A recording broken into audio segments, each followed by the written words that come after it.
ஓம் நம சிவாய. உங்கள் வாழ்க்கையின் ரகசியங்களை வெளிப்படுத்தும் ஜோதிட உலகிற்கு வரவேற்கிறோம்.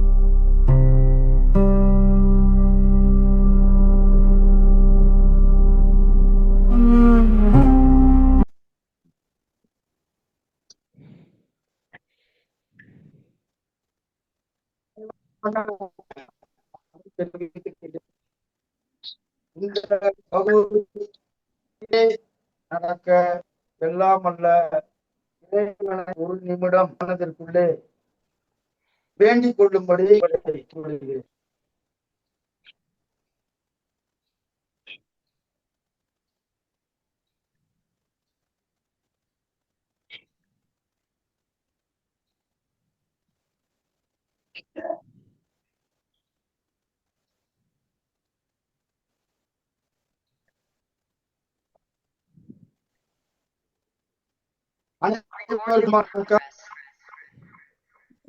நம்ம இந்த தலைப்பு பார்க்கக்கூடிய தலைப்பு ஐந்தாவது பற்றி விரிவாக நாம் இன்றைய வகையை பார்க்க போகின்றோம். மொத்தம் 12 பாவகமே. இந்த ஐந்தாவது பாவகம் தான் குடும்ப விருத்தியும் நம்முடைய சந்தோஷக்கும் மகிழ்ச்சிக்கும் வீடு வாசல் காரு பங்களா எல்லாத்துக்கும் இந்த ஐந்தாவது பாவகம் தான் மிக மிக முக்கியமான ஒரு பாவகமாக இருக்கிறது. ஒரு மனுஷனுக்கு 1வது லக்கணத்திலிருந்து 12 இடத்துல எந்த இடம் வேணாலும் வீக்கா இருக்கலாம்.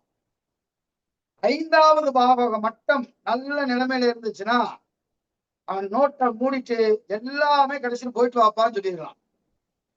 காரணம் என்ன அப்படின்னா, இது பூர்வ புண்ணிய ஸ்தானம் என்று பெயர். இந்த 5வது ஸ்தானத்திற்கு என்ன பேரு அப்படின்னா பூர்வ புண்ணியம். நல்லா கவனிச்சுக்கங்க. 1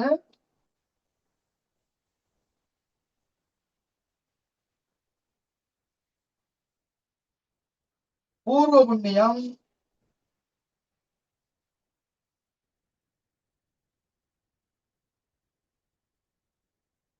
குழந்தை பாக்கியம்,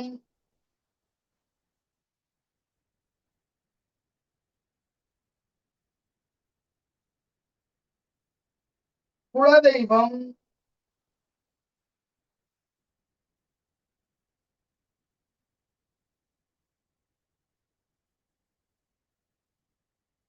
பங்குச்சந்தை,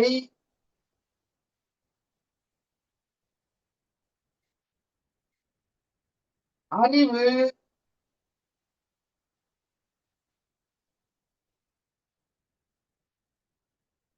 கல்வி,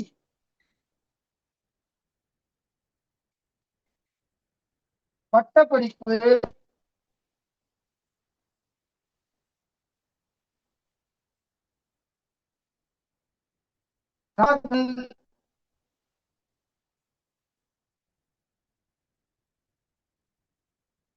மனோ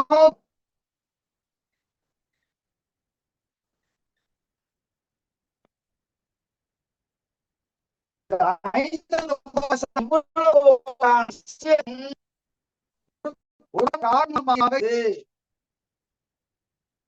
இந்த 5வது என்பது பூர்வ புண்ணியம். சார் நல்லா கவனிங்க. பூர்வ புண்ணியம் இது எல்லாமே உங்களுக்கு தெரிஞ்சது. மேக்சிமம் உங்களுக்கு தெரியாத விஷயங்களை இதுல நான் சொல்ல போறேன். ஒரு தெரியாத விஷயத்தை தெரிவிக்கிறத ஒரு ஆசிரியருடைய வேலை. இது மேக்சிமம் எல்லாத்துக்கும் தெரியும். இருந்தாலும் இதை கவனிச்சுக்கிட்டே வாங்க. கடைசியில தான் உங்களுக்கு நிறைய விஷயம் போடும். நான் சொன்னேன் 12 பாவகத்துல 5வது பாவகம் மட்டும் ஒருத்தனுக்கு இருந்தா போதும், அவனுக்கு பூர்வ புண்ணியம் எல்லாமே கிடைச்சிரும் அப்படின்னு நான் சொன்னேன். ஓகேவா? பூர்வ புண்ணியம் ஸ்தானம் என்று சொல்லக்கூடிய பாக்கியமானது என்ன சார் வித்தியாசம்? ஐயா வணக்கம். ஐயா வணக்கம். ஐயா வணக்கம். கொஞ்சம் நீங்க பேசும்போது அந்த போர்டு விட்டு விலைக்கு நின்று பேசுங்க ஐயா, அப்பதான் எழுத்து பார்க்க முடியும். மகிழ்ச்சி. ஐந்தாவது பாவத்துக்கும் 9வது பாவத்துக்கும் என்ன வித்தியாசம்? தயவு செய்து கேள்வி கேட்டா பதில் சொல்லுங்க, இல்ல நான் கேட்க மாட்டேன், நான் வாட்டுக்கு போயிடுவேன். பூர்வ புண்ணியஸ்தானம் பாக்கியஸ்தானம் ஐயா. ஐயா 1வது 9ஆம் இடம் 1 பாக்கியஸ்தானம். 5 9 ஒண்ணுக்கு ஒண்ணு லிங்க் ஆயிருக்கு. பூர்வ புண்ணியஸ்தானம் பாக்கியஸ்தானம். கேள்வி நல்லா கேட்டு போதெல்லாம் கேட்கவே இல்ல. 5க்கும் 9க்கும் என்ன வித்தியாசம்? இது பூர்வ புண்ணியம். 9 வந்து தந்தை. 5க்கு 5ங்கய்யா. 5ஆம் இடத்துக்கு 5வது இடம். சரி,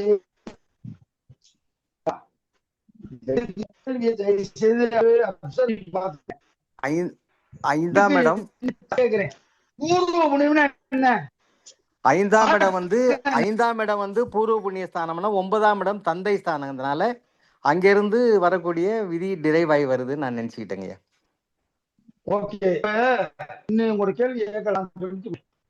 பூர்வ புண்ணிய ஸ்தானம் என்பதும் பாக்கியஸ்தானம் என்பதும் ஏன் வேறுபாடு? பாக்கியத்துக்கும் பூர்வ புண்ணியத்துக்கும் என்ன வேறுபாடு அப்படின்னா, பூர்வ புண்ணிய ஸ்தானம் என்பது நம் முன்னோர்கள் செய்த நல்ல செயல், நல்வினை, தீவினை, தீயவினை. நல்லா கேட்டுக்குங்க. முன்னோர்கள் செய்தது நல்வினை என்றால் யோகமாக ஜாதகத்தில் அமையும், தீவினை என்றால் தோஷமாக ஜாதகத்தில் அமையும். பூர்வம் என்பது ஜாதகம் செய்தது.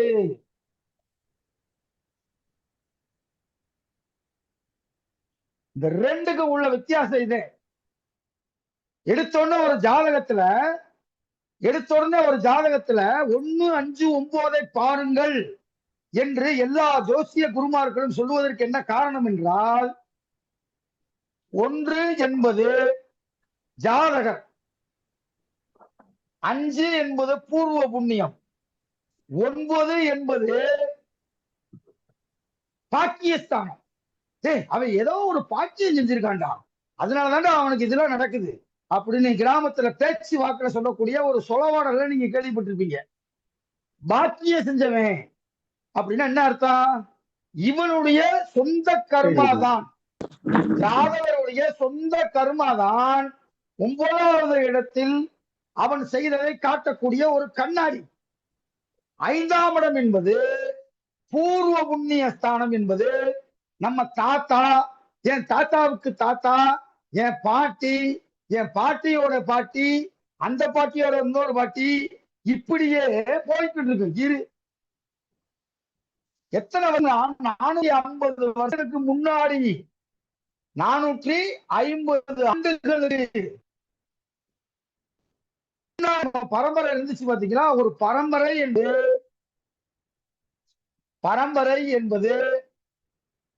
32 ஆண்டுகள். நல்லா தெரிஞ்சுக்கங்க. ஒருத்தர் 64 வயசு வரை ஒருத்தர் வாழ்ந்துட்டான் அப்படின்னா அவன் 2 பரம்பரை வாழ்ந்துட்டான்னு அர்த்தம். அப்ப ஒரு பரம்பரை என்பது 32 ஆண்டுகள். அந்த பரம்பரையில 7 எத்தனைங்க? 7 யாராவது பெருக்கி சொல்லுங்க. இது என்ன கணக்கு? ஒரு பரம்பரை 7 ஜென்மத்துக்கு வேணும்னு சொல்லுவாங்க. 7னா 2 7 14. அப்ப 32 பேரை பெருக்கணும். பெருக்கணும்னா எவ்வளவு வருது? 448 ஐயா.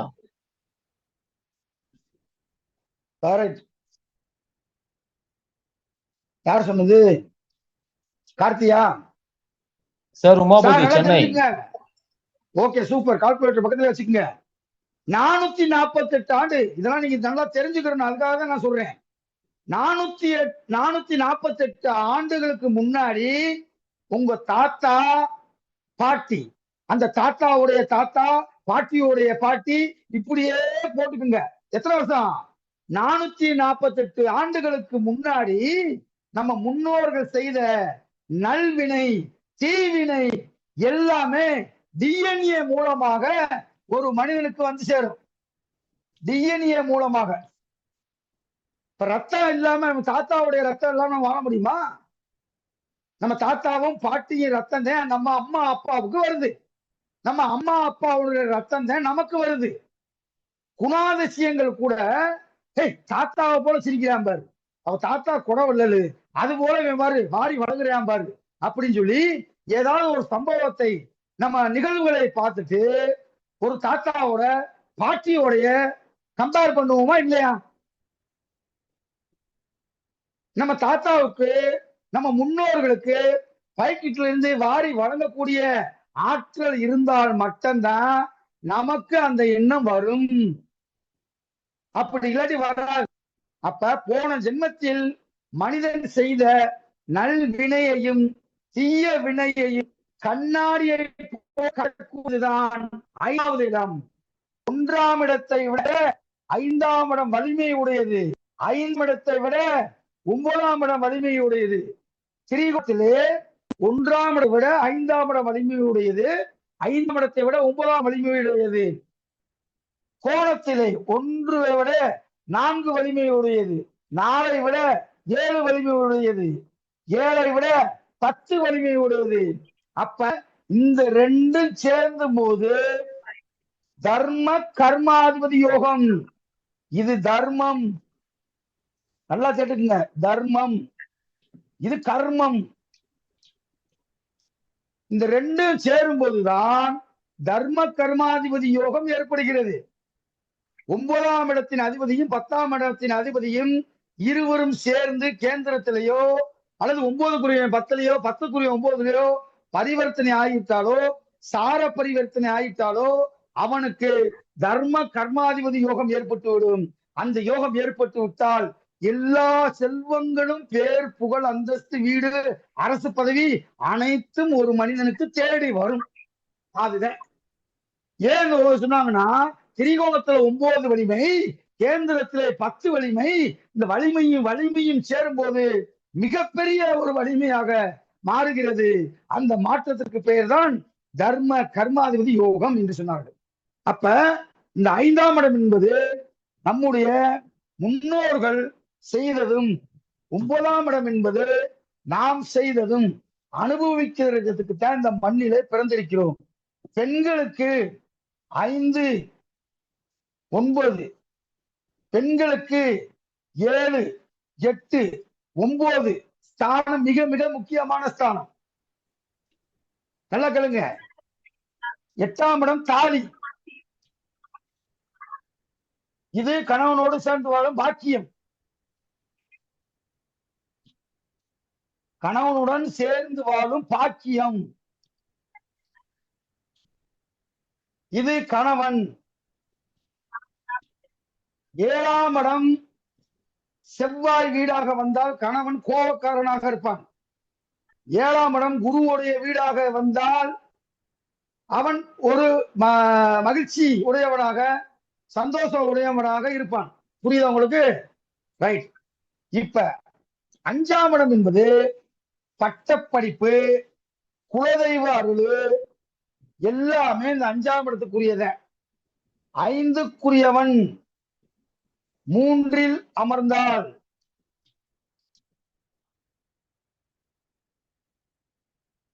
குழந்தை இல்லை.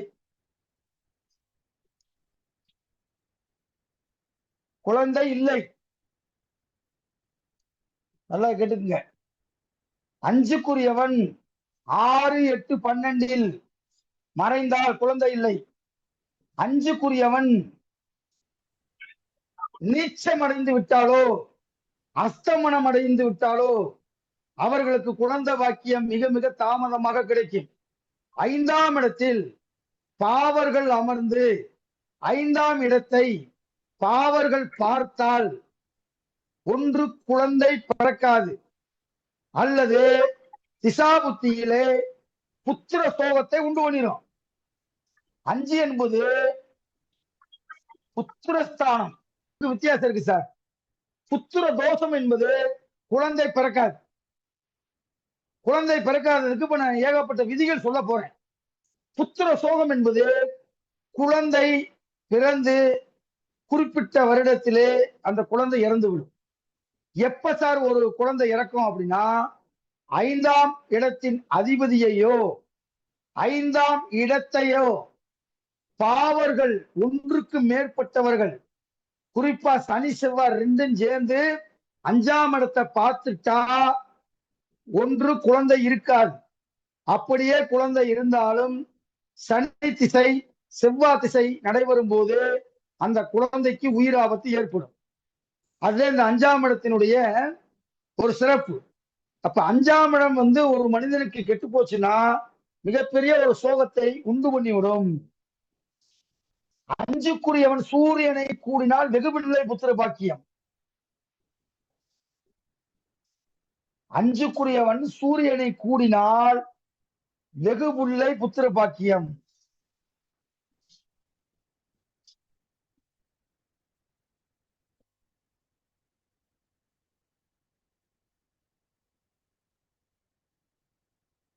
இப்ப இங்க இருக்கு இந்த 5ஆம் இடத்து 5ஆம் இடத்தின் அதிபதி சூரியன் வந்துருச்சா?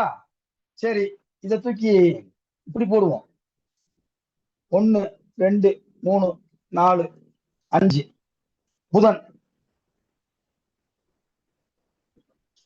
புதன் சூரியன். நல்லா கவனிச்சுங்க. 5ஆம் இடத்தின் அதிபதி சூரியனை கூடினால் வெகுபிள்ளை புத்திர பாக்கியம். அப்படின்னா என்ன சார்? வெகுபிள்ளை புத்திர பாக்கியம்னா என்ன அப்படின்னா, குறைஞ்சது 3 பிள்ளை இருக்கும். 2 பிள்ளைக்கு மேற்பட்டது, 2 3 4 5 பிள்ளைகளா இருப்பாங்க. இன்னைக்கு 5 குழந்தைல பெத்துக்கிறாங்களா அப்படின்னா நிறைய பேர் பெத்துக்கிறாங்க. எனக்கு தெரிஞ்சவர் 6 பிள்ளை, அகமதுன்னு பேரு. அவர் பேரு அகமது. 6 குழந்தைகள் பிறந்திருக்கு. இன்னமும் நான் பெத்துக்கிட்டே இருப்பேன்றார். அது ஒரு உலக சாதனை வாங்குற மாதிரி நினைச்சுக்கிட்டு அவர் அந்த மாதிரி இருக்காரு.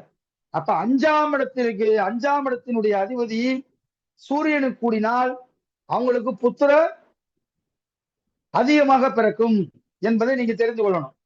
பாருங்க, 5ஆம் வீடு புதன் வீடாக வந்து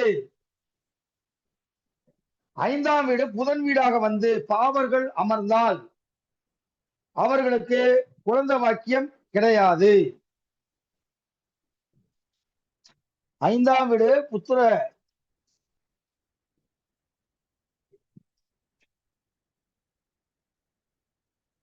அதே மாதிரி 5ஆம் இடத்தில் சந்திரன் ராகு இருந்தால்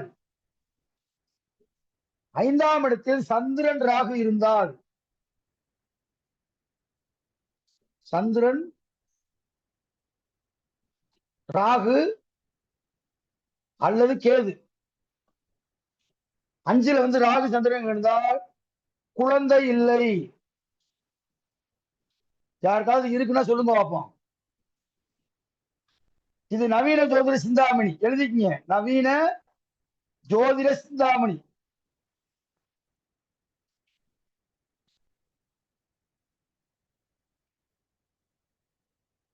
அந்த புக்கில் இருக்கக்கூடியது.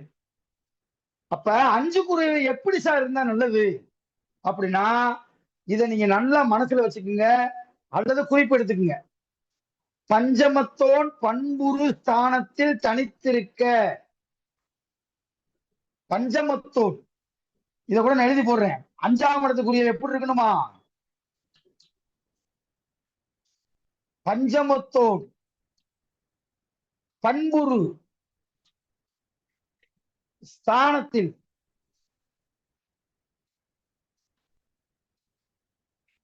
பஞ்சமத்தோன் பண்புரு ஸ்தானத்தில் தனித்திருக்க.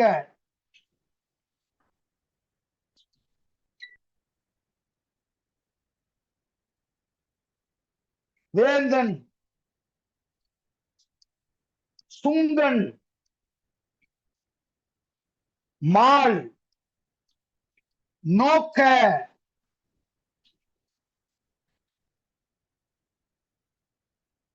எஜத்தை ஆளும் ஐஸ்வர்யங்களை பெற்று வாழுவான்.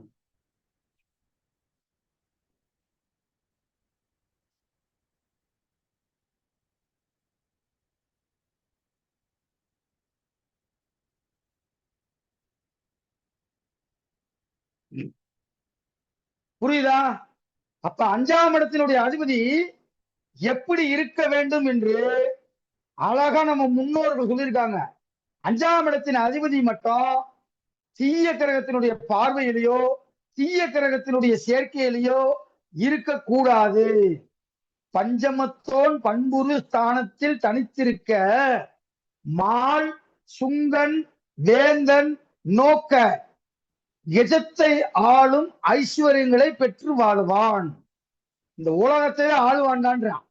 அப்ப 5ஆம் இடம் மட்டும் ஒருவனுக்கு வலுவா அமைஞ்சிட்டா அவரு பூர்வ ஜென்மத்துல செய்த நல்வினையின் காரணமாக இந்த ஜென்மத்தில் மண்ணில் பிறந்ததிலிருந்து மண்ணுக்குள் மறுபடியும் போவதற்கு முன்பாக வரை அவன் எல்லாமே ஆண்டு அனுபவிப்பான் அப்படின்னு அர்த்தம். அறிவு என்பதற்கு இந்த 5ஆம் இடம் தான் மிகப்பெரிய காரணம். அறிவு அற்றம் காக்கும் கருவி என்று வள்ளுவன் சொன்னான். இந்த அறிவுக்கு 5ஆம் இடம் தான். பெரிய பெரிய ஆளா பாருங்க, 5ஆம் இடம் வந்து அறிவு. அற்றம் என்னங்க? அற்றம் காக்கும் கருவினா இந்த உலகத்தை காக்கக்கூடிய ஒரு கருவி என்பது இந்த அறிவு. 5ஆம் இடம் ஆட்சியாகவோ உச்சமாகவோ இருந்தால் அறிவு கிரியேட்டிவிட்டி இருக்கும். செல்வி அம்மையார் தமிழக முதல்வர் செல்வி ஜெயலலிதாவுக்கு 5ஆம் இடத்தின் அதிபதி ஆட்சி. ஐன்ஸ்டீன் உலக அறிவியல் மிகப்பெரிய அறிவியல் சாதனையாளன். ஐன்ஸ்டீனுடைய ஜாதகத்தில் 5ஆம் இடம் உச்சம். அப்ப 5ஆம் இடம் ஆட்சியாகவோ உச்சமாகவோ ஒரு மனிதனுக்கு அமைந்து விட்டால் அறிவு மூலமாகவே இந்த உலகத்தை வெற்றி அடைவான். அறிவு மூலமாகவே இந்த உலகத்தை வெற்றியடையக்கூடிய ஒரு மனிதனாக இருக்கிறான் அப்படின்னு பேர். அறிவு என்பதை விட மெய்யறிவு.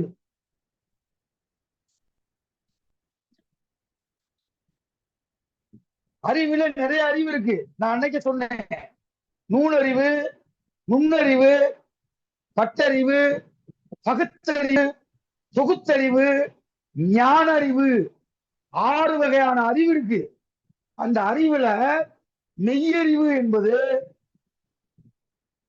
ஒரு எது உண்மை எது பொய், யார் சொன்னாலும் கேட்காமல் தனக்கு ஏற்படக்கூடிய அறிவை வந்து அறிவு. அவர்கள் தன்னுடைய அறிவுத்திறனாலே வாழ்க்கை முன்னேறிக்கிட்டு போகக்கூடிய ஆற்றலவராக இருப்பார்கள். அதற்கடுத்து 5ஆம் இடத்தை குரு பாடால் சர்ப்புத்திர தோஷம். 5ஆம் இடத்தை குரு சர்ப்புத்திர தோஷம் அப்படின்னா என்னங்க? ஒருத்தர் பார்ப்போம், யாராவது ஒருத்தர். சூர்யா சார் கொஞ்சம் அலோவ் பண்ணுங்க. சொல்லுங்க ஐயா. கைது அலோவ் பண்ணுங்க யாராவது ஒருத்தர். இது பண்ணா 5ஆம் இடத்தின் அதிபதியை சொல்லலாம், யார் வேணா சொல்லலாம். ஓ ஆஃப் பண்ணிருக்கீங்க நினைச்சேன். இல்ல ஆஃப் பண்ணல.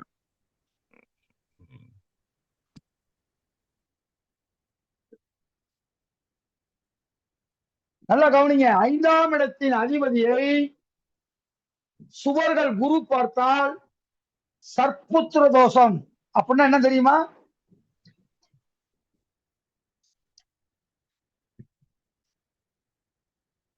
சர்ப்புத்திர தோஷம்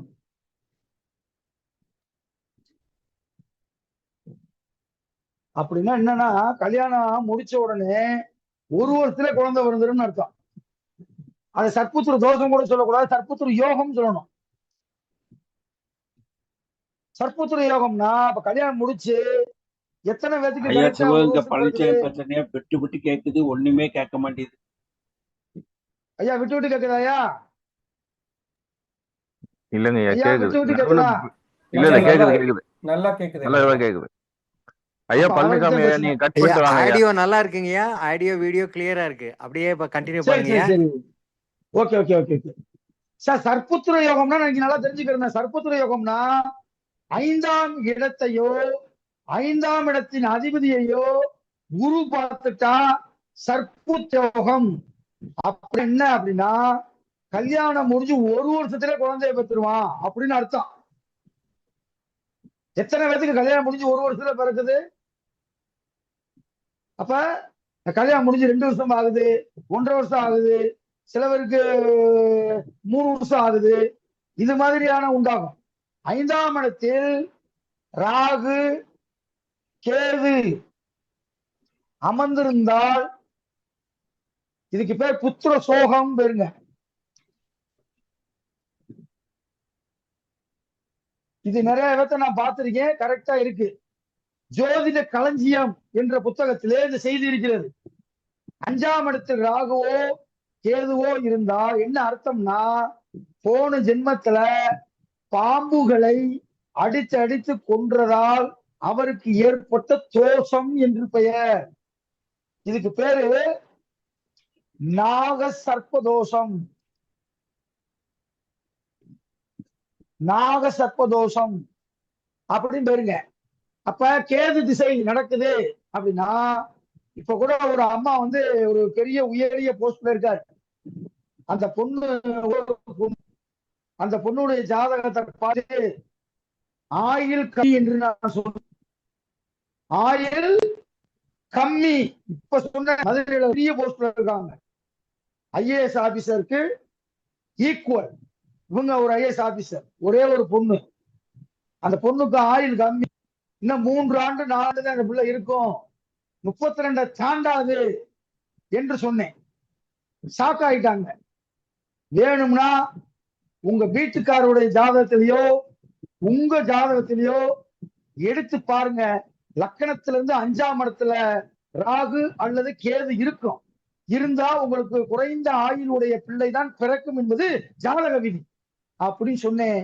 அந்த அம்மாவுக்கு பார்க்க தெரியல. போட்டோ எடுத்து அனுப்புனாங்க. கரெக்டா வீட்டுக்காரருடைய ஜாதகத்துல 5ஆம் இடத்துல கேது இருக்கு. அதுல இருந்து அந்த அம்மா என்கிட்ட போன்லயே பேச மாட்டாங்க. பயந்துக்கிட்டு வெக்ஸ் ஆயிட்டாங்க. அப்ப அவருக்கு கேது திசை அடுத்து வர போகுது. கரெக்டா இதுவும் அதுவும் தெரியாதுது. அவருக்கு கேது திசை வரப்போகுது. இந்த பொண்ணுக்கு நான் சொன்ன மாதிரி இந்த 3 ஆண்டுகள் தான் பார்க்க முடிய போகுது. இதுக்கு என்ன காரணம்? முன் ஜென்மத்தில் பாம்புகளை அதிகமாக அடித்து அடித்து அடித்து கொன்றால் ஒரு கிராமத்துல ஒரு பழமொழி இருக்கு, பார்த்திருக்கீங்களா? பாம்பு பழி வாங்கும்டான்னு கேள்விப்பட்டிருக்கீங்களா? நம்ம பாம்பு பழி வாங்கும்னா அந்த கொம்பேரி மூக்கனுக்கு நம்மளால ஒரு விளக்கம் சொல்லுவாங்க. அது கொத்திட்டு மரத்து மேல ஏறி சுடுவாட்டு வரைய வரும். வந்து மரத்து மேல ஏறி நின்று அவன் செத்துட்டானான்னு பாக்குமா. அப்படிலாம் உலகத்துல எந்த பாம்பும் பார்க்காது. செத்துட்டானான்னு எதுக்கு வந்து மரத்துல ஏறி பாக்குது? நீ பாம்பை கொண்டுட்ட அப்படின்னா அது கடவுளின் குழந்தை. பாம்பு என்பது கடவுளின் குழந்தை. எல்லா கடவுளும் பாம்பு இல்லாமல் ஒரு சாமி இருக்காது. 80% சாமிகளுக்கு பாம்பு வைத்திருப்பார்கள். சிவபெருமான் கழுத்திலே வைத்திருப்பார். விநாயக பெருமான் கூட இடுப்பிலே பாம்பை கட்டியிருப்பார். முருகன் தன்னுடைய காலடியிலே வேலுக்கு பக்கத்துல பாம்பை வைத்திருப்பார். பாம்பு மேலே பெருமாள் படுத்து தூங்கி கொண்டிருப்பார். இப்படி ஒவ்வொரு கடவுளையுமே பாம்புகளோடு சற்புத்திரம் இறைவனுடைய அதெல்லாம் செல்ல குழந்தைகள் அப்படி அடிச்சு கொண்டதுனால அந்த பாம்பு உண்மையிலே பழி வாங்கும். எப்ப வாங்குவான்? போன ஜென்மத்துல செஞ்சோம்னா இந்த ஜென்மத்துல கரெக்டா அவனுடைய ஜாதகத்துல 5ஆம் இடத்தில் ராகுவோ கேதுவோ இருக்கும். அப்படி இருந்தால் குறைந்த ஆயுள் உடைய குழந்தைகள் பிறக்கும் என்பது விதி. அப்படி பார்க்கும்போது அது கரெக்டா அந்த அம்மாவுக்கு அப்புறம் சொன்னேன். அம்மா அந்த லான் போட்டு பாத்தீங்களா, அந்த லக்கணத்துல அதாம்மா 1. அதுல இருந்து அப்படியே கிளாக் வைஸா எண்ணுங்க. 5ஆவது இடத்துல என்ன இருக்கு நீங்களே சொல்லுங்கன்னு கேட்டேன். கேது இருக்குன்னாங்க. இதைத்தனமா நான் ஜாதகத்தை பார்க்காமே சொன்னேன். உங்களோட கணவன் ஜாதகத்திலயோ மனைவி ஜாதகத்திலயோ கட்டாயம் இருக்கும், நீங்க செக் பண்ணி பாருங்க நான் சொன்னேன். அதே மாதிரி உங்களோட கணவருடைய ஜாதகத்துல இது இருக்கு அப்படின்னா அப்ப இருந்தா என்ன பண்ணணும் அப்படின்னா திருமணத்திற்கு முன்பாக திருமணம் செய்து கன்சீவாக இருக்கும்போது அவர்கள் அரச மரத்தை சுற்றி விநாயகருடைய வழிபாடு 10 மாதம் செய்தால் தீர்க்க ஆயுளுடைய குழந்தை பிறக்கும் என்று ஜோதிட களஞ்சியத்திலேயே இந்த சர்ப்புத்திர தோஷத்திற்கு தனியாக ஒரே ஒரு பரிகாரம் நான் கண்ட பரிகாரம். நான் ஏற்கனவே சொல்லியிருக்கேன், பரிகாரத்தை மூல நூல்கள் எங்கேயுமே சொல்லவில்லை. ஆனா ஜோதிட களஞ்சியம் என்ற ஒரே ஒரு புத்தகத்தில் ஒரே ஒரு பரிகாரம் எனக்கு தெரிந்து மூல நூல்களிலே இருக்கிறது என்று சொன்னால் அது இந்த பரிகாரம் தான். அப்ப 5ல இருக்கிறா ஜாதக பொருத்தம் பார்க்கும் போது அவங்க அப்ப உங்களுக்கு குழந்தை பாக்கியம் இந்த பிரச்சனை இருக்கு. அப்ப நீங்க திருமணத்தப்ப கன்சீவ் ஆகுறப்ப காலையில அரசமத்தை சுத்தி பிள்ளையாருக்கு வழிபாடு செய்து 10 கன்னி பெண்களுக்கு உங்கள் கையால் உணவுகள் வழங்க வேண்டும். அப்ப ஒரு தடவை 10 பேத்துக்கு வாங்கி கொடுத்தோம்னா 10 மாதத்துக்கு எத்தனைங்க 100 பேத்துக்கு தான் வாங்கி தர போறோம். 100 சாப்பாடு வாங்கி கொடுத்திருந்தால் அவனுக்கு தீர்க்க ஆயுள் உள்ள குழந்தை வரைக்கும். இந்த செய்தி ஜோதிட களஞ்சியம்ன்ற நூல்ல இருக்கு. இல்லாட்டி அப்படி செய்யல அப்படின்னா அதுக்கப்புறம் குழந்தை பிறந்ததுக்கு அப்புறம் நீங்க செய்யவே முடியாது. அந்த குழந்தைக்கு ஆயுளை கூட்ட முடியாது. அதுதான் தலையெழுத்துட்டான். நான் ஏற்கனவே ஒரு கூட்டு சாதக பலன் அப்படின்னு சொல்லி ஒரு வீடியோ போட்டிருக்கேன், பார்த்திருக்கீங்களா? காக்காட்டி பாருங்க. அதுல தெளிவா அப்பா ஜாதகம், அம்மா ஜாதகம், பிள்ளை ஜாதகம், இனிமேல் இறக்கக்கூடிய பிள்ளையினுடைய ஜாதகம், இன்னும் 3 ஆண்டுகள் எழுதிய கையில கொடுத்து விட்டேன். அவ்வளவுதான். அந்த பிள்ளை ஜாதகத்தையும் செக் பண்ணிட்டேன். அப்ப எல்லாமே அப்படி செயின் மாதிரி வருது. அப்ப 5ஆம் இடம் என்பது இவ்வளவு பெரிய விஷயம் ஒளிஞ்சிருக்கு. அந்த 5ஆம் இடத்தில் பாவக்கிரகங்கள் அதிகமாக இருந்தால் குழந்தை பிறப்பது நிறைய போராட்டமாக இருக்கும் என்பதை நீங்கள் தெரிந்து கொள்ள வேண்டும். காதல் என்பதும் இந்த 5ஆம் இடம் தான். காதல் என்பதும் சொல்லுங்கயா. கார்த்தி பேசுறேன் நாகர்கோயில இருந்து. இப்ப இந்த 5ஆம் இடத்துல ராகு கேது சொல்லியிருந்தீங்கல்ல, இது அந்த திசை வர்றப்பதான் நடக்குமா, எப்ப நடக்கும், என்ன? அந்த திசை வந்தா மட்டும்தான் நடக்கும். அல்லது கேது 5ஆம் இடத்துல இருக்கு அப்படின்னா கேதுனுடைய சாரம் பெற்ற திசை வந்தாலும் நடக்கும். சரி சரி சரி. உங்களுக்கு அந்த பாட்டு வேணும்னா வாட்ஸ்அப்ல போட்டு விடுங்க. அந்த பாட்டவே நான் போட்டோ எடுத்து அனுப்பி வைக்கிறேன். அது நான் ஏற்கனவே இதே மாதிரி இருந்து பல பேத்துக்கு ஜாதகம் சொல்லியிருக்கேன். இப்ப ஒரு கரெக்டா ஒரு 15 நாளைக்கு முன்னாடி கூட பிரபாகரன் அப்படின்றவர் வந்தார். பார்த்துட்டு அவங்க அக்கா, அவருடைய ஒய்ஃபுடைய அக்கா ஜாதகத்தை கொடுத்தாங்க. என்னம்மா 5ல கேது இருக்கு, என்னமோ குழந்தை பிறந்து இறந்துச்சான்னு கேட்டேன். அழுதுட்டாங்க. காலேஜ் படிக்கிற பையன் ஆக்சிடென்ட்ல இருந்துட்டான். ஒரே பையன், கோயம்புத்தூர், ஒரே பையங்க. நான் சொன்ன பாயிண்ட் ஒரே பாயிண்ட் தான் சொன்னேன். குனியாமுத்தூர், கோயம்புத்தூர் பார்த்தா குனியாமுத்தூர் அந்த அம்மா இருக்கு. தன்னுடைய ஒரே ஒரு பிள்ளையை விபத்துல இறந்துட்டாங்க. எனக்கு 5ல சனி கூட ராகு சேர்ந்து இருக்கு. இப்ப ராகு தசை சனி ராகு இருக்கு. இப்ப ராகு திசை நடக்குது. உங்களுக்கு குழந்தை இருக்கா? ஆமாயா. அப்ப உங்க ஜாதகத்தை செக் பண்ணணும். 5ஆம் இடத்தின் அதிபதி எங்க இருக்காருங்க? 5ஆம் இடத்தின் அதிபதி சனிதான். சனியோட வீட்லயே இருக்காரு. அப்ப பிரச்சனை இல்லைங்க, அது பிரச்சனை. சனி ஆட்சி வீடா இருக்குல்ல. இப்ப நல்லா கேளுங்க. 5ஆம் இடத்தினுடைய அதிபதி ஆட்சினாலே உங்களுக்கு எல்லாமே தேடி வந்துடும் சார். இப்ப ராகு திசை, சனி திசை நடந்துச்சுன்னா டாப்ல போயிருவீங்க சார். இப்ப என்ன திசை சார் உங்களுக்கு நடக்குது? ராகு சார், ராகு திசை நடக்குது. ஆமா, ராகு முடிஞ்சு குரு முடிஞ்சு சனி திசை வரும்போது உங்களுக்கு இமயத்துக்கு போயிருவீங்க. உங்க பூர்வ புண்ணியத்துல நீங்க செய்த நன்மையை பூரா அனுபவிக்க போறீங்க. ஏன்னா சனி அங்க கெட்டவன் கிடையாது. நம்ம பொதுவா சனி செவ்வாழ கெட்டவன் அப்படின்னு நினைக்கிறோம். குரு நல்லவன், சுக்கிரன் நல்லவன் நினைக்கிறோம். அதெல்லாம் இயற்கை பாவர்கள், இயற்கை சுவர்கள் பிரிச்சா. நமக்கு லக்கண சுவர்கள், லக்கண பாவர்கள் தான் ரொம்ப முக்கியம். இந்த இடத்துல 5ஆம் இடத்துல சனி ஆட்சி பெற்ற என்ன அர்த்தம் தெரியுமா? பெரியோர் நேசன் என்று பெயர். பெரியோர் நேசன் என்றால் விஐபி தொடர்பு கிடைக்கும். உங்களுக்கு இருக்கா? இப்ப இருக்க வாய்ப்பு இல்ல. இப்போதைக்கு எங்க விஐபி நீங்க ஒரு ஆள் மட்டும்தான். அதுதான் இப்ப இருக்க வாய்ப்பு இல்ல. ஏன் சொல்லுங்க பாப்போம். ராகு தேசம் நடக்குது. 5ஆம் இடத்தின் அதிபதி வரல. ஆனா 5ஆம் இடத்தினுடைய இந்த ராகு புத்தி நடக்கும் போதுதான் நீங்க நல்ல கவனம் வச்சு பாருங்க. ஏற்கனவே ராகு புத்தி நடந்திருக்கும். அந்த டயத்துல பூரா உங்களுக்கு விஐபி தொடர்பு கிடைக்கும். பெரியோர் நேசன், பெரியோர் நேசன், விஐபி தொடர்பு நேசன், மெலிந்த தேகமுடையவன். ஒரு நல்ல எஸ்பி பாலசுப்ரமணியம் குண்டான ஆள் காட்டுக்கு பார்ப்போம். 5ல சனி இருந்து மெலிந்த தேகன். கார்த்தியை நான் நேரடியா பார்த்திருக்கேன், எங்க வீட்டுக்கு வந்திருக்காரு.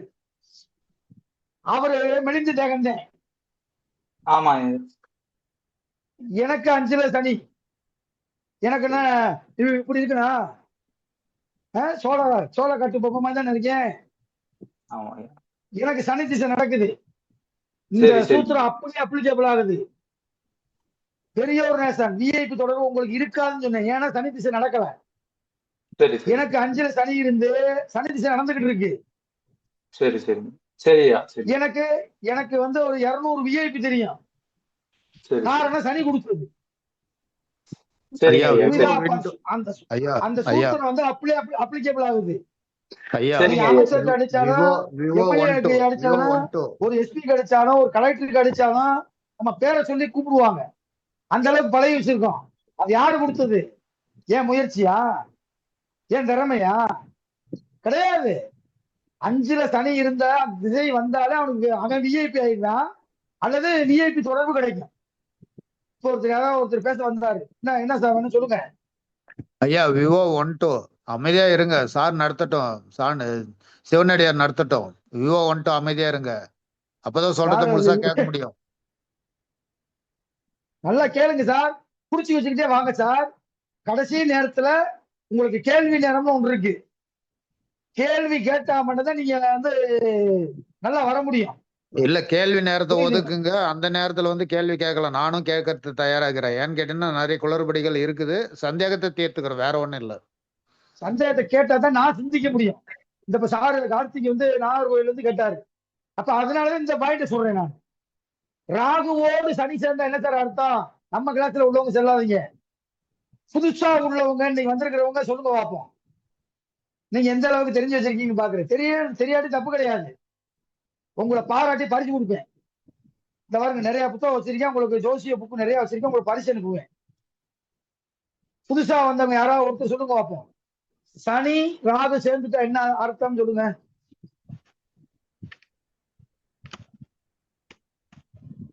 உங்களுக்கு ஒரு சின்ன குழு கொடுக்குறேன், சின்ன குழு. இது என்னது?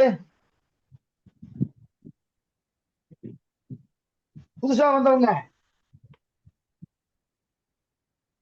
சார், சூரியன் ராகுவும் சேர்ந்திருந்தா என்ன அது? நம்ம கிளாஸ்ல உள்ளவங்க சொல்லாதீங்க.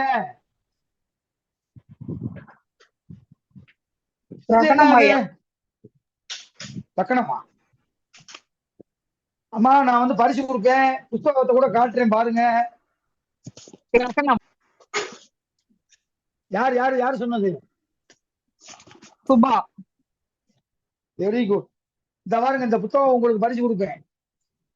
ஐயா எஸ்பி சோமசுந்தரம் எழுதின புத்தகம், ரொம்ப சூப்பரான புத்தகம். 45 இது. இந்த புத்தகத்தை நான் தான் எழுதுனேன். பார்சல் போட்டே வச்சிருக்கேன் பாருங்க. அட்ரஸ் மட்டும் தான் எழுதணும், கொரியர் டக்குன்னு அனுப்பிடுவேன். என்ன இப்ப நீங்க சொன்னது ரைட்டுமா, எனக்கு கரெக்டான விளக்கம் தேவை. நீங்க விலைக்கு வந்துட்டீங்க, ஓகேவா? இப்ப நீங்க சொல்லுங்க, இது என்னது, இது என்னது, இது என்னது, இது என்னது? வேற யாரும் சொல்லக்கூடாது சார், புதுசா வந்தவங்களுக்கு மட்டும்தான் இந்த வாய்ப்பு. அம்மா நீங்க விலைக்கு வந்துட்டீங்க, என்ன கொஞ்சம் தெளிவா வேணும் எனக்கு. இது என்னது, இது என்னது, இது என்னது சொல்லுங்க. தண்ணியோட சேர்ந்து ராகு சேர்ந்தா பரவாயில்ல சார், தப்பா இருந்தாலும் பரவாயில்ல சொல்லுங்க. சனியோடு ராகு சேர்ந்தால் சனி கிரகணம், சூரியனோடு சூரிய கிரகணம், சந்திரனோடு யார் யார் யார் யார் சொன்னது? தமிழ்ச்செல்வி. தமிழ்ச்செல்வி மேடம், உங்களுக்கு தெரியும்ல, நீங்க எதுக்கு சொல்றீங்க? அதுக்கு நான் வந்து நம்ம கிளாஸ்ல சொல்லாதீங்கன்னு சொன்னேன். சொல்லுங்க சொல்லுங்க, சனி நாங்களும் சரவணன் அவங்களும் சொல்லுவாங்க. சரவணன் சொல்லுங்க சரவணன் சுட்டு சரவணன், சார். சொல்லுங்க சரவணன் சார். சனியோட சனி கிரகணம், சூரியனை சேர்ந்த சூரிய கிரகணம், சூரியனோட ராகு சேர்ந்த சூரிய கிரகணம், சந்திரனோட ராகு சேர்ந்த சந்திர, அதாவது கேது, அதாவது கீழ்விட்டது சுபாமடம் அதுக்கு சக்கர சுபாமடம் கிரகணம். அப்படி கரெக்ட் கரெக்ட், விடைக்கு வந்துட்டீங்க. இருந்தாலும் இது எப்படி நான் தர்றது? இதுக்கு முன்னாடி ஒரு அம்மா சொல்லிட்டாங்களே. நீங்க என்ன ஐயா பண்ணீங்கன்னா, வெங்கடேசன், இந்த கேள்வி ஐயா 4 தடவை வெங்கடேசன், கேட்கிறேனே ஐயா வெங்கடேசன் சார். இது வந்து ஒரு ஜாதகத்துல சூரியனும் ராகும் சேர்ந்திருந்தா சூரிய ஐயா கிரகணத்தை ஐயா அன்னைக்கு வெங்கடேசன் பிறந்திருக்காரு. திருப்பத்தூர். வெங்கடேசன் சொல்லுங்க சொல்லுங்க. சந்திரன் சனி சூரியனோட சந்திரன் சூரியன் சனியோட வந்து ராகு சேர்ந்துச்சுன்னா சந்திர கிரகணம், சூரிய கிரகணம், சனி கிரகணம், கிரகணம் அடையுது. அதான் ஒன்னோட ஒண்ணு ஒட்டிக்குது. அவ்வளவுதான், முடிஞ்சு போச்சு. சுபாமடம் இப்ப தெரியுதா? ஒரு ஜாதகத்துல சூரியனும் ராகும் சேர்ந்திருந்தா சூரிய கிரகணத்தை அன்னைக்கு பிறந்திருக்காரு. சந்திரனும் ராகும் சேர்ந்திருந்தா ராகுனா என்ன? ராகுனா என்ன? ராகு கேது ஏதாவது ஒண்ணு சேர்ந்துருச்சுன்னா, நான் உதாரணத்துக்கு ராகு போட்டிருக்கேன், கேது இருந்தாலும் அதே உண்டு. இது சந்திர கிரகணம் அன்னைக்கு பிறந்திருக்காரு. இந்த ரெண்டுமே நமக்கு தெரியும், சூரிய கிரகணமும் சந்திர கிரகணமும். சனி கிரகணம்னு ஒன்று இருக்கு, குரு கிரகணம்னு ஒன்று இருக்கு. குரு ராகு சேருவது, குரு கேது சேருவது, இதுக்கு என்ன அர்த்தம்? புதுசா வந்தவங்க மட்டும் சொல்லணும், பழைய ஆளு சொல்லக்கூடாது. இதுக்கு என்ன அர்த்தம்? ஒரு ஜாதகத்துல நல்லா கேட்டுங்க, ராகு கேதுவோடு சேர்ந்த அனைத்து சுப கிரகங்களும் பாவிகளாக பார்க்கப்படும். இங்க குரு சுபராக இருந்தாலும் அவர் சனி யாரா? குரு ஐயா உங்க வாய்ஸ் பிரேக் ஆகுதுயா, உங்க வாய்ஸ் பிரேக் ஆகுது, உங்க வாய்ஸ் பிரேக் ஆகுது. அப்ப புரியுதா? 5ஆம் இடம் என்று குழந்தை என்று சொன்னேன். இப்ப உங்ககிட்ட வந்து ஒருத்தர் வந்து கேட்கிறார், ஐயா எனக்கு ஏற்கனவே ஒரு குழந்தை பிறந்துருச்சு, இப்ப 2வது குழந்தை வந்து எப்பயா பிறக்கும் கேட்கிறாரு. அது எப்படி பாக்குறது கேட்டா தெரியுமா? 7ஆம் இடத்தை பார்க்கணும். 7ஆம் இடத்தை குழந்தைக்கு பார்க்கணுமாமா? 2வது குழந்தை, புதுசா வந்தவங்க சொல்லுங்க. 2வது குழந்தைக்கு 7ஆம் இடம். நீங்க வந்து எந்த அளவுக்கு இருக்கீங்க, இன்னும் எந்த அளவுக்கு கூட்டணும், இல்ல ஓரளவுக்கு ஹையா இருக்கீங்களா அப்படின்னு டெஸ்ட் பண்றதுக்காக கேக்குறேன், தப்பு கிடையாது. ஒரு குழந்தை பிறந்துருச்சு, உங்ககிட்ட ஜாதகத்தை வந்து குடுக்குறாங்க, ஐயா எனக்கு 2வது பிள்ளை எப்ப பிறக்கும் கேக்குறாங்க, எப்படி பாக்குறது? 7ஆம் இடத்தை பார்ப்போம், குருவை பார்ப்போம். ஓகே சரி. இளைய சகோதரம் 7ஆம் இடம், ஒரு 5க்கு 3 7. 7ஆம் வீட்டு அதிபதி எப்படி இருக்காரு? இந்த குழந்தையோட 3வது ஸ்தானத்தை பார்க்கலாமாங்க சார்? குழந்தையோட 3வது ஸ்தானமா? முதல் குழந்தைனா 5, 3வது இடம்னா 7 தான் பார்க்கணும். அப்புறம் குருவை பார்க்கணும், அந்த 7ஆம் வீட்டு அதிபதி பார்க்கணும் சார். பாத்துட்டோம்னா நீங்க கரெக்டா எப்ப பிறந்திருக்கு. இப்ப உதாரணத்துக்கு ஒண்ணும் இல்ல, இப்ப நான் நடத்த போறேன், நடத்துனா அதை ஒர்க் அவுட் பண்ணி பாருங்க. உங்க குழந்தைகளே வச்சு பாருங்க. ஒரு குழந்தைக்கு இப்ப எனக்கு வந்து 2 குழந்தைகள், 2 குழந்தைகள் வந்து ஒரு பையனுக்கு இன்னொரு பையனுக்கு இடையில 5 வருஷம் கேப். சில பேரு 1 வருஷத்துக்கு கேப் இருப்பாங்க. அப்ப தொடர்ந்து அடுத்த குழந்தை பிறந்திருக்கும். அப்ப 7ஆம் இடத்தை பாக்குறது, குருவை பாக்குறது, இது வந்து மூல நூல்களில் எங்கேயும் இல்ல. இதை எப்படி பாக்குற, அதை பார்த்தா விடை வருதான்னு பாருங்க. விடை வந்துச்சுன்னா அவங்க சொல்றதை ஏத்துக்குங்க. விடை வராத எதையுமே நம்ம மைண்ட்ல வைக்க கூடாது. அது வெட்டி கேள்வி, அதுக்கு பேர் வெட்டி கேள்வி. இப்ப நான் ஒரு சின்ன ஒரு மேக்ஸ் போட போறேன். அடுத்த குழந்தை எப்ப பிறக்கும் அல்லது எப்ப பிறந்திருக்கும் பாருங்க. பாருங்க இப்போ ஒரு 4 மேக்ஸ் போட போறேன். இந்த 4 மேக்ஸ்ல குட்டி குட்டி மேக்ஸ் தான். அதை தெரிஞ்சுக்கிட்டீங்கன்னா அழகா அடிச்சிடலாம், டப்பு டப்பு டப்புன்னு அடிச்சிடலாம். பாருங்க,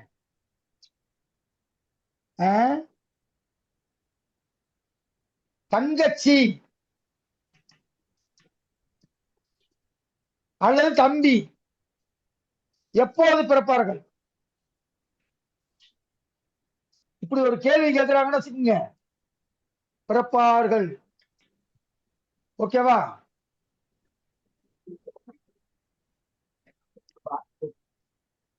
ஓகே, இது ஒரு குத்தமா சொல்லுவாங்க, அவர் தப்பா எழுதி போடுறாருன்னு. அதனால நம்ம அவசரத்துல எழுதுறது அது தப்பா எழுதுறாங்க. நல்லா கேட்டுங்க. மேக்ஸ் மூன்றாம் அதிபதி புறத்தில் போட்டுக்குங்க. மூன்றாம் அதிபதி புறத்திலிருந்து செவ்வாய் புறத்தை, செவ்வாய் தான் யாருங்க?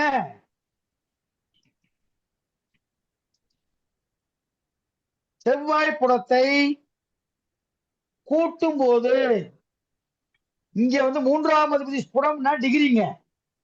நீங்க சாப்ட்வேர்ல போட்டாலே ஒவ்வொரு கிரகமும் டிகிரி வந்துடும். அப்ப மூன்றாம் இடம் லக்கணத்திலிருந்து மூன்றாம் இடம் எந்த அது? இப்ப மேச லக்கணம், மூன்றாம் இடம் எது? மூன்றாம் இடம் எது? புதன். ரைட்டா?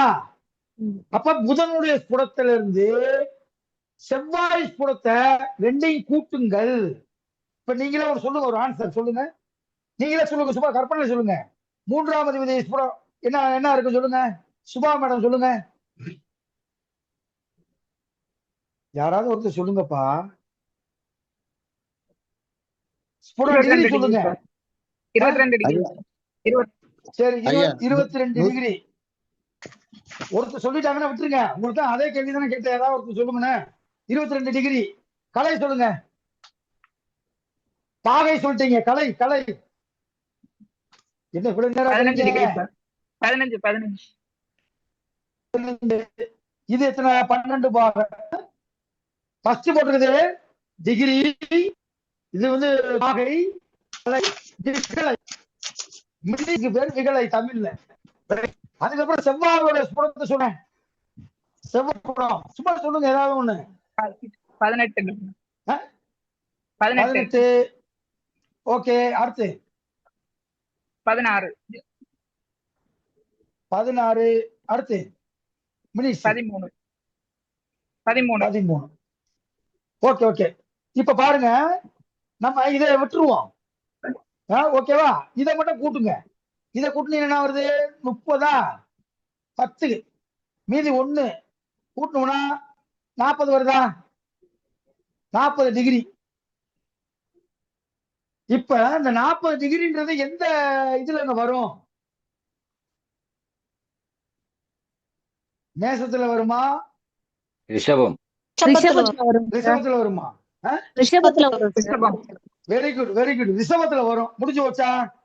அந்த ரிஷபத்தில் குரு வரும்போது அந்த ஜாதகனுடைய பையனுக்கு தங்கச்சியோ தம்பியோ பிறப்பான். நான் எப்ப பிறப்பாங்கன்னு சொல்றேன். தம்பி பிறக்குமா தங்கச்சி பிறக்குமான்றது அது வேற. அது எப்படி பாக்குறதுன்றதை நான் சொல்றேன். ஒரு பொம்பளை பிள்ளை பிறந்துருது, மூத்த பிள்ளை பொம்பளை பிள்ளை பிறந்துருது. அடுத்தது ஆம்பளை பிள்ளைக்கு அவங்க எதிர்பார்ப்பாங்க, எனக்கு அடுத்த குழந்தை ஆண் குழந்தை பிறக்குமா? பிறக்கும்னா எப்ப பிறக்கும்? எப்ப பிறக்கும்ன்றதுக்கு இதாங்க ஃபார்முலா. நீங்க வேணும்னா இந்த ஃபார்முலாவை போட்டு நீங்க செக் பண்ணி பாருங்க. உங்க குழந்தைய வந்து ஒரு குழந்தைக்கு இன்னொரு குழந்தைக்கு எத்தனை வருஷம் அப்படின்னு பாருங்க. இந்த படத்துல இருந்து கூட்டி கண்ட ராசியில் குரு வரும்போது குழந்தை பிறக்கும். எழுதிங்க. இந்த 40 டிகிரி எங்க விழுகுதோ அங்கே குரு வரும்போது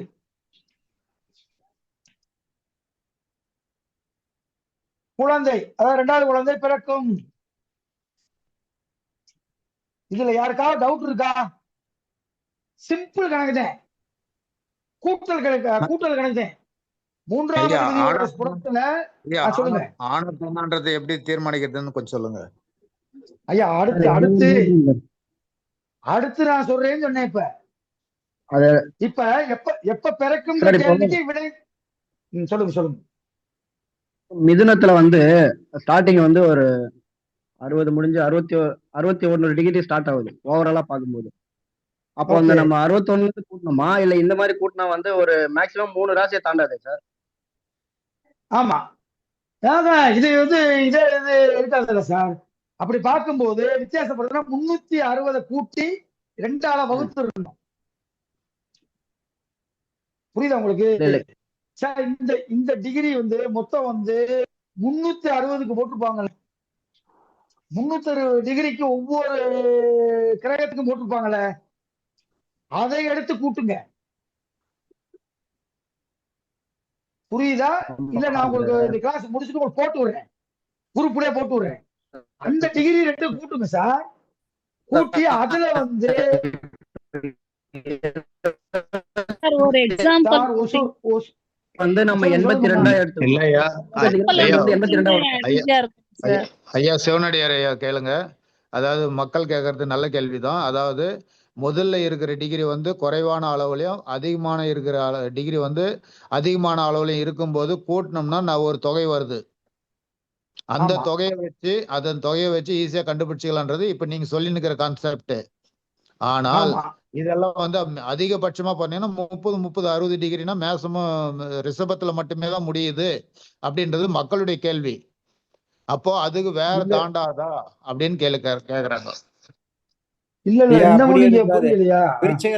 விருச்சகத்துல வந்து 3ஆம் அதிபதி நின்னா அதனுடைய பாகை என்ன ஆகு? ஐயா நீங்க ஒரு எக்ஸாம்பிள் போடுங்க ஐயா, காலையில போட்ட மாதிரி. அதுதான் பண்ண முடியுங்க ஐயா. எக்ஸாம்பிள் போடுங்க.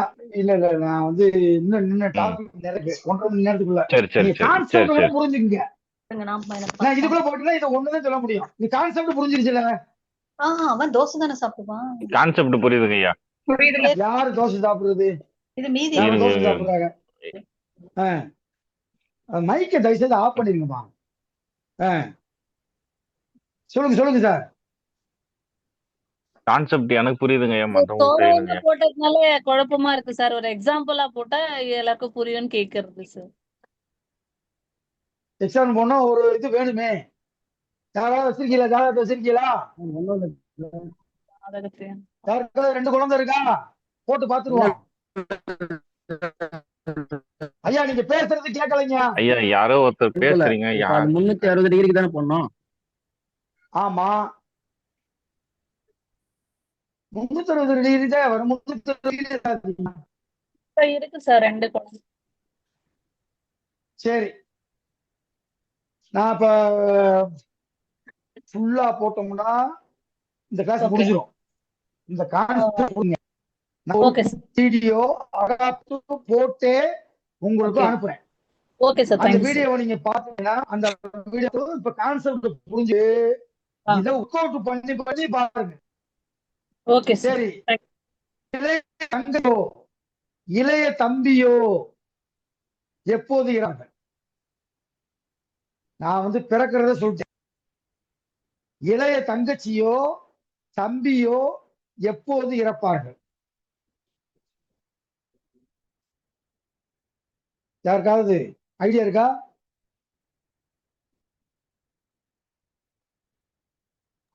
பாவர்கள் அவங்கள பார்க்கும்போது 3ஆம் அதிபதி நீச்சம் பெற்று யாரு அண்ணனுடைய ஜாதகத்திலோ அக்காவுடைய ஜாதகத்திலோ இந்த அமைப்பு இருந்தா 3ஆம் அதிபதி நீச்சம் பெற்று திசா நடைமுறைக்கு வந்து விட்டால்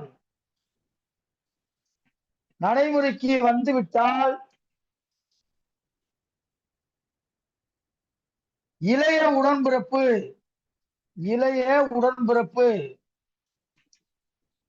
நான் பொதுவா போட்டேன். உடன்பிறப்பு தங்கச்சியா இருக்கலாம், அக்காவா இருக்கலாம். உடன்பிறப்புக்கு உயிராபத்து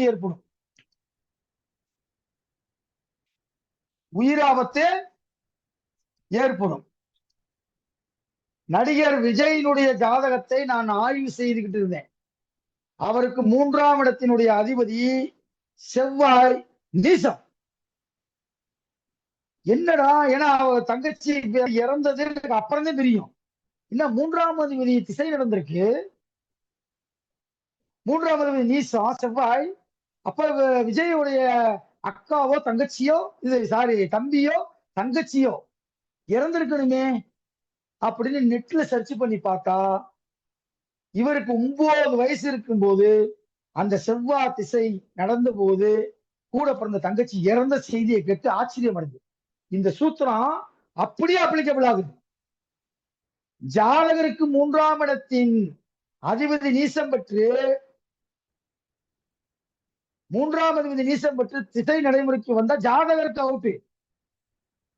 3ஆம் இடத்தின் அதிபதி நீச்சம் பெற்றாலோ அஸ்தமனம் அடைந்தாலோ, அஸ்தமனம் பெற்ற கிரகம் 0 வலு பெற்று திசை நடைமுறைக்கு வந்து விட்டாலோ 1986 நடிகர் விஜயனுடைய சகோதரி இறந்திருக்கிறார்கள். அவர் ஜாதகத்தில் அப்படியே இருக்கு, அப்படியே இருக்கு. அப்ப யாரு ஏற்படும் என்றால் 3ஆம் இடம் வந்து வீக்கானா அந்த திசை நடைமுறைக்கு வந்து விட்டால் அவர்கள் இறப்பார்கள். 6ஆம் இடத்தில் ராகு இருந்தால் திசாபுத்தி நடைமுறைக்கு வந்தால் இளைய உடன்பிறப்புக்கு உயிருக்கு ஆபத்து.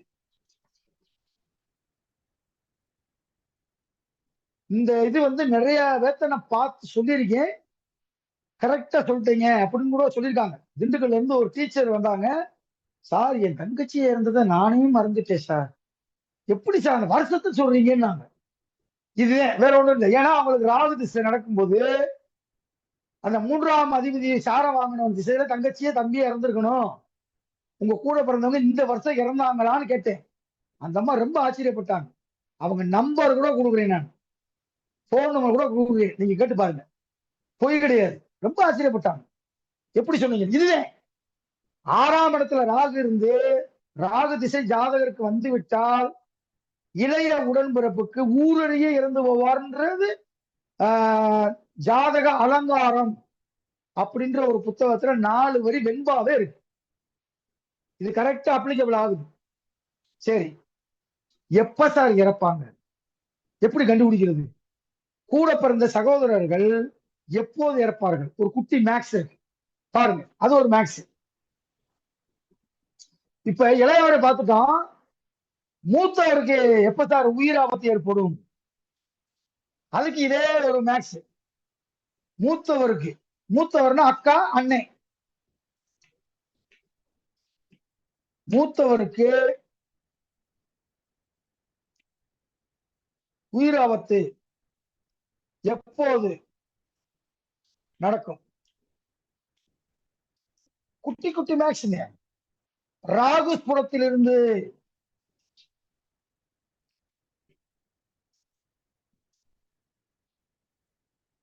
ராகு புடத்திலிருந்து செவ்வாய் புடத்தை கழித்து அங்க கூட்டணும், இங்க கழிக்கணும். ராகு புடத்திலிருந்து செவ்வாய் புடத்தை கழித்து வரும் பாகை பெற்ற ராசியில்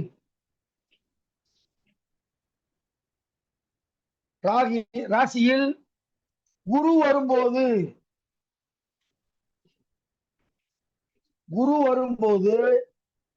மூத்தவருக்கு அக்காவா இருக்கலாம் அண்ணனா இருக்கலாம், மூத்தவருக்கு உயிராபத்து ஏற்படும். இதை நீங்க படிச்சுட்டு அப்படி போகக்கூடாது, இதை நீங்க ஒர்க் அவுட் பண்ணி பார்க்கணும். யாராவது ஒருத்தரோட ஜாதகத்துல அண்ணே அக்கா இறந்துருப்பாங்க, அப்ப இந்த சூத்திரத்தை கழிச்சு பாத்தீங்கன்னா கரெக்டா வருதான்னு பயிற்சி எடுத்தாத்தே நமக்கு ஜாதகம் வரும், படிச்சா ஜாதகம் வராது. பிருந்தா மேடம் இருக்கீங்களா? பிருந்தா மேடம் ஒரு மேரேஜ் போறேன்னாங்க, நீ வரல. அவங்கள பயிற்சி எடுத்துக்கிட்டே இருக்காங்க.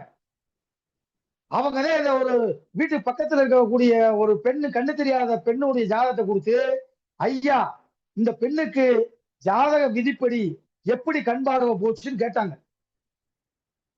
ஜாதகத்துல இல்லாதது நடக்காது, நடக்கிற ஒன்று ஜாதகத்தில் இல்லாமல் இருக்காது.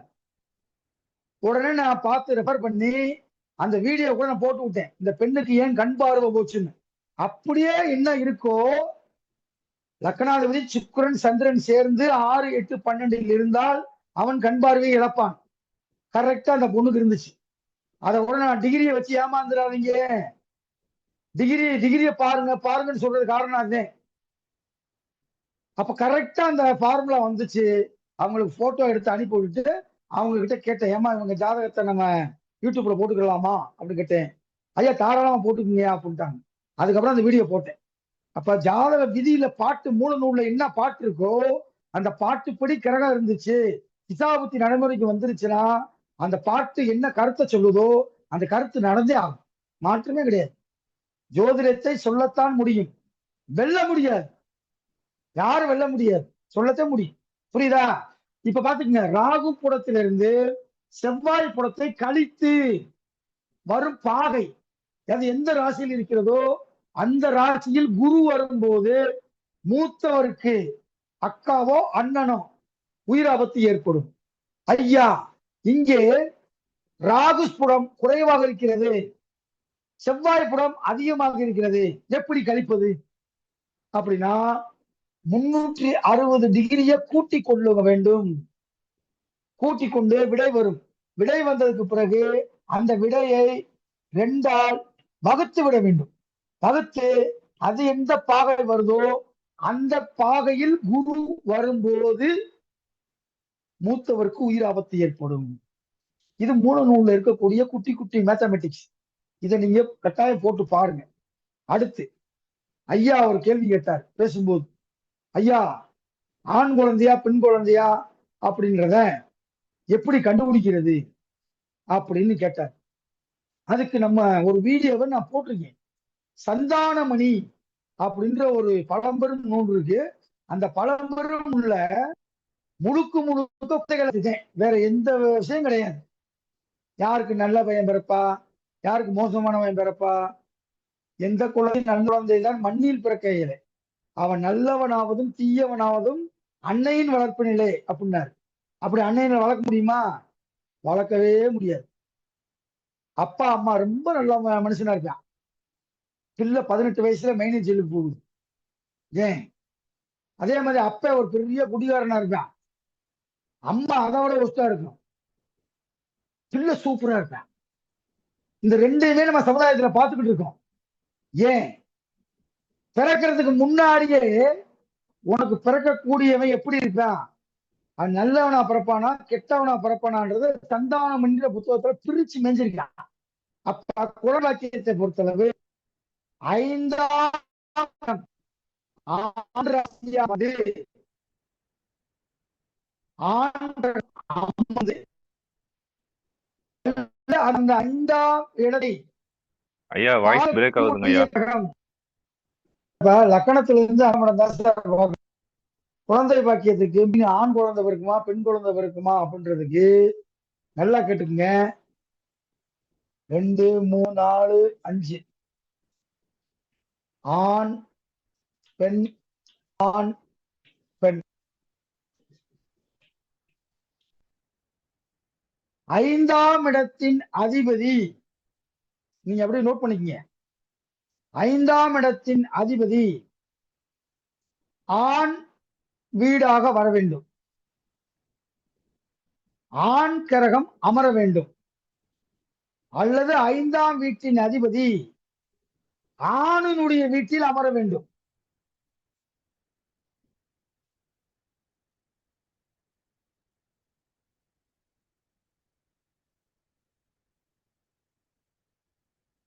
சந்திரனுக்கு இங்க போடுங்க. 5ஆம் வீடு ஆண் கிரகம் வந்து என்ன சார்? ஆண் கிரகம் சூரியன்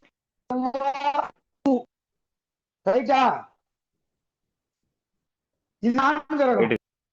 இந்த 5ஆம் வீடு ஆண் வீடு வரணும். அந்த 5ஆம் நவாம் அந்த 5ஆம் இட அதிபதி ஆண் கிரக வீட்டிலே இருக்க வேணும். ராகு 5ஆம் இடத்தில் இருந்தால் அவர்களுக்கு பெரும்பாலும் 95% பெண் குழந்தை தான் பிறக்கும். இப்ப ராகு யாருக்கோ ஒருத்தருக்கு யாரு கார்த்தியா 5 இருக்கு. கார்த்தி உங்களுக்கு என்ன ஆண் குழந்தை பெண் குழந்தையா? பெண் குழந்தை தான். சார் எனக்கு பெண் குழந்தை சார். பாத்தீங்களா? சரவணன் பேசுறேன். எனக்கு பெண் குழந்தை தான், ஃபர்ஸ்ட் பிள்ளை. அப்படியா? 5ல ராகு இருக்கா? ராகு இருக்கு கன்னி வீட்டுல. 5ல ராகு இருந்தாலே 5ல ராகு சந்திரன் இதெல்லாம் இருந்தாலே 95% வந்து பெண் குழந்தை தான் பிறக்கும். கண்டிப்பா. புரியுதா? ஆமா. இப்ப நல்லா கேட்டுங்க. 5ஆம் இடம் வந்து ஆண் வரணும். அந்த 5ஆம் இடத்தின் அதிபதி ஆண் ராசியில உட்காரணும். அந்த 5ஆம் இடத்தின் அதிபதி நவாம்சத்தில் ஆண் வீட்டுல உட்கார்ந்துருக்கணும். அந்த 5ஆம் இடத்தின் அதிபதியையோ ஆண் ராசிகள் பார்க்க சேர இருக்கணும். அப்ப அதிகமா ஆண் ராசி பெண் ராசி இது எது அதிகமாக சம்பந்தப்படுகிறதோ, அதிகமா எனக்கு ஆண் இந்த சம்பந்தப்படுது அப்படின்னா ஆண் அதிகமாக, இல்லாட்டி பெண் ராசி. சொல்லுங்க. கரெக்டா நீங்க சொல்றது கரெக்டா இருக்கீங்க. லக்கணம் சிவ லக்கணம் கன்னி ராசியில ராகு இருக்காரு. நான் உங்க முகத்தை பார்க்க முடியாது, உங்க குரலை வச்சுதான் கேக்குறேன். சரவணன் சரவணன் ரிஷப லக்கணம் 5 கண்ணில வந்து ராகு. பெண் விடாத வருது பொண்ணு. அதே புதன் வந்து 5ஆம் தேதியும் மீனத்துல இருக்காரு, நீசமா இருக்காரு சுக்கரனோட சேர்ந்து. அதுவும் பெண் விடாத வருது. அப்படியே முதல் 2வது பொண்ணு, 3வது பையன், 4வது பையன். ஆமா சார். இந்த ஆண் பிறகுறத பத்தி தெளிவா விரிவா ஒரு வீடியோவை நான் போட்டிருக்கேன். நீங்க நம்ம சேனல்ல போய் பார்த்தா அது கரெக்டா இருக்கும். அதுல 7 விஷயம் சொல்லியிருப்பேன். சந்தானமணின்றதுல இருந்து படிச்சு நீங்க சில படிச்சு கூட முடியாது. அந்த வீடியோ பாத்தீங்கன்னா ஈஸியா புரியும். கட்டாயம் கேட்பாங்க சார். கேள்வி வந்து கட்டாயம் கேட்பாங்க. 5ல ராகு இருந்தா குழந்தை பாக்கியத்தை பிரச்சனை வரும்னு சொல்றீங்க இல்லையா? பாப்பா ஃபர்ஸ்ட், அதுக்கடுத்து 2 பிள்ளை போச்சு, 2 குழந்தை போச்சு. அதுக்கடுத்த 4வது தான் பையன். அப்படியா? ஆமா, 5ல ராகு இருக்கு இல்லையா? அது கன்னி ராக கண்டி தப்பிச்சு அந்த அளவுக்கு போச்சுன்னா அபாசன் ஆயிடுச்சு. பாப்பா பிறந்து பாப்பா ஃபர்ஸ்ட் சார் அபாசன் ஆயிட்டா பிரச்சனை இல்லை சார். அது கழிஞ்சிடும் சார். நமக்கு அது கூட ஒரு பெரிய வேதனை இருக்காது. குழந்தை பிறந்து ஒரு 10 வயசு 15 வயசு ஒரு 12 வயசு இந்த மாதிரி இறக்கும் போது ஒரு பெருங்குண்ட சோகமா மாறிடும். பயங்கரமான சோகமாயிருங்க. பெரும்பாலும் ராகு இருந்தாலே முதல் தடவை ஆபாசம் தான் ஆகும். ராகு கேது எடுத்து கன்சீவ் ஆயிட மாட்டாங்க. ஆபாசனம் ஆகி அதுக்கடுத்து அந்த குழந்தை வந்து பிறக்கும். அப்ப ஆண் சம்பந்தமாக அதிகமாக வந்தா ஆண் குழந்தை, பெண்கள் அதிகமாக சம்பந்தப்பட்டா பெண் குழந்தையும் பிறக்கும் என்பதில் எந்த விதமான மாற்று கருத்து இல்லை. இதுல ஏதாவது சந்தேகம் இருக்கா? 5ஆம் இடம் தான் சார் கற்பனை. காதலுக்கு 5ஆம் இடம் தான் சார். ஒருத்தருக்கு காதல் ஒரு சந்தேகம் இருக்கு. 5ஆம் அதிபதியும் 5ஆம் இடத்தின் அதிபதியும் 7ஆம் அதிபதியும் சம்பந்தப்பட்டா காதல் செய்வார்கள். காதல் செய்வார்கள். கேக்குதா? கேக்குதுங்க. ஒரு டவுட் இருக்குங்க ஐயா. காதலை பத்தியா? இப்போ இல்ல அதை பத்தி இல்ல. இல்ல இப்போ குழந்தை வந்து ஆணுக்கு வந்து 5ஆம் வீடு ஆண் வீடா வருது, பெண்ணுக்கு வந்து 5ஆம் வீடு பெண் வீடா வருது. இப்ப இப்படி இருக்கும்போது அது எப்படிங்க? ஒருத்தருக்கு எப்படி இருக்கு, ஒருத்தருக்கு அப்படி இருக்கு. கிரகங்களும் வந்து அதிகிரகம் தான் இருக்கு. அப்போ பெர்ஃபெக்ட்டா நம்மளால எடுக்க முடியாது இல்ல ப்ரெடிக்ஷன். அப்படி எப்படி எடுக்கிறது அது? அந்த வீட்டை எடுத்துக்கியா? அந்த வீட்டை யாராக்கதான் பாருங்க. எந்த வீடு? எந்த வீட்டோட 5ஆம் வீடு வந்து சனி வீடு, மகரம். ஆமா. அப்ப சிம்ம ராசியா? தனுசு ராசிங்க ஐயா. 5வது வீடு மகரம். கன்னி லக்னம். 5ஆம் வீடு வந்து மகரம். கன்னி லக்னம். லக்னம் எந்த லக்னம்யா? கன்னி லக்னம். கன்னி லக்னம் பக்கத்துல போடணுங்க ஐயா. கன்னி லக்னம் பக்கத்துல போடணும். கன்னி லக்னம் முதல் இது மாதிரி சொல்லிச்சு. சரி, லக்னம் இது 5வது வீடு. இங்க என்ன இருக்கு? ஆமா, அங்க இருக்கக்கூடிய சனி வந்து மேஷத்துல இருக்கு. சனி மேஷத்துல இருக்கு. ஆமா, அங்க இருக்கு. சரி. இப்போ ஆணுக்கு வந்து 5ஆம் வீடு வந்து மேஷ வீடு. மேஷத்தோட அதிபதி வந்து 4ஆம் வீட்டுல இருக்காரு மீனத்துல. மேஷத்துல சூரியன் புதன் இருக்கு. சரி, இப்ப நான் சொல்றதுபடி நீங்க அவ்வளவு வந்து தொலைவெல்லாம் செக் பண்ணுங்க. போகவே தேவையில்லைங்க. இல்ல ரொம்ப அதாவது சொல்லுங்க, சொல்லுங்க, மகரத்துல சொல்லுங்க. இருக்க வேண்டிய சனி இல்ல, அவர் மேசத்துல அவர் ஐயா இருக்குது. சொல்லுங்க. ஓகே. மகரத்துல இருக்க சொல்லுங்க. வேண்டிய சனி வந்து மேசத்துல இருக்குது. ஓகே. மேசம் ஆண் ராசியா பெண் ராசியான்னு பார்த்தா ஆண் ராசி. ஆண் ராசியில இருக்கும்போது கண்டிப்பா ஆண் குழந்தை பிறக்கிறதுக்கு வாய்ப்பு உண்டு. அதுதான் சொன்னேன். ஓகே, 5ஆம் இடத்தின் அதிபதி ஆண் ராசியில இருக்காரு. 5ஆம் ஓகே, இடத்தின் ஓகே, அதிபதி ஓகே. ஆண் ராசியில இருக்காரு. எங்க இருக்காரு பார்க்கணும். அதே நேரத்துல இந்த சனியை வந்து வேற ஆண் ராசி என்ன பார்த்துதான் பார்க்கணும். கூடி இருக்கான்னு பார்க்கணும். நவாம்சத்திலும் நிலைமையை பார்க்கணும். ராசி கட்ட மட்டும் அல்ல. நவாம்சத்துல சரிங்க. ஆண் வீட்டுல இருக்கா பெண் வீட்டுல இருக்கான்னு பார்க்கணும். ஆண் வீட்டுலதான் இருக்குன்னா உறுதியா அடிச்சு சொல்லிருங்க. ஆண் குழந்தை தான் ஃபர்ஸ்ட் பிள்ளை பிறக்கணும். ஓகேங்க. குழந்தை பிறந்துருச்சா? உங்களுக்கு பிறந்துருச்சா? யாருக்கு? இல்ல இல்ல இல்ல ஜெயபிரகாஷா? இல்ல. சூர்யாவா? ஆமா ஆமா ஆமாங்க. முன்னாடியே கேட்டு வச்சுக்கிறீங்களா? இல்ல இல்ல எனக்கு இல்லைங்க. எனக்கு சரி, இல்ல. சரி, அதான் நான் நண்பருக்கு பார்த்தேன். நண்பருக்கு. சரி, சரி, சரி. அந்த அந்த வீடியோ பார்த்தீங்கன்னா இன்னும் நிறைய விஷயம் சொல்லியிருப்பேன் நான். ஓகேவா? அதே ஆமாங்க, சமயத்துல பாத்துருக்கேன். ஐயா ஐயா ஐயா அதே சமயத்துல ஆய்வாளர்கள் ஒரு சின்ன வேண்டுகோள். சிலது வந்து கொஞ்சம் மாறி கூட வரும். சில நேரங்களில் அதையும் நாம அனுசரிச்சுக்கணும். எல்லாமே கரெக்டா நடக்கும்னு சொல்ல முடியாது. ஒரு 5%. நன்றி. ஆமா. இல்ல, ஐயா சொன்ன மாதிரி கொஞ்சம் மாறி இருக்கும். அதை வந்து நீங்க எதெல்லாம் பார்க்கணும்னா லக்கணத்தை இது சாரநாதன் முதற்கொண்டு பார்க்கணும். நீங்க சாரநாத யாரு? அவன் ஆண் ராசியா பெண் ராசியா? அவன் எங்க உட்கார்ந்துருக்கான்? இவ்வளவு விஷயத்தை பார்க்கும்போது அதிகமா ஆண் சம்பந்தப்படுதுன்னா உறுதி ஆண்கள் எண்ணிக்கை அதிகமா இருக்கும். 3 ஆம்பளை பையன் 1 பொம்பளை பிள்ளை இப்படிலாம் சொல்றாங்க பாத்தீங்களா? அது ஆம்பளை குழந்தை மட்டும் யாருக்கு பிறக்கும்? பொம்பளையே பிறக்காது. அது யாருக்கு போட்டிருக்கேன் நான் வீடியோ. பொம்பளை பிள்ளை மட்டும் தான் பிறக்கும். 50 பிள்ளை பார்த்தாலும் பொம்பளை பிள்ளை தான். ஆண் வரிசை கிடையாது. அதுவும் போட்டு அந்த வீடியோ போட்டிருக்கீங்க. அதுல நிறைய விஷயம் சொல்லியிருக்கேன். அந்த வீடியோ பாருங்க. அது பார்த்தீங்கன்னா ஈஸியா தெரிஞ்சிடும். 5ஆம் இடம் என்பது தாங்க கற்பனை. கற்பனை. ஐயா சொல்றாரு வருங்க, காதல். 5, 7 சம்பந்தப்பட்டா காதல் செய்வார்கள். 9 சம்பந்தப்பட்டால் காதலிச்ச பிள்ளையவே திருமணம் செய்து கொள்வார்கள். 5, 7 சம்பந்தம்னா என்னது? பார்வை, அது சார பரிவர்த்தனை, அல்லது 2 சேர்ந்து இருப்பது, இது பூரா சம்பந்தம்.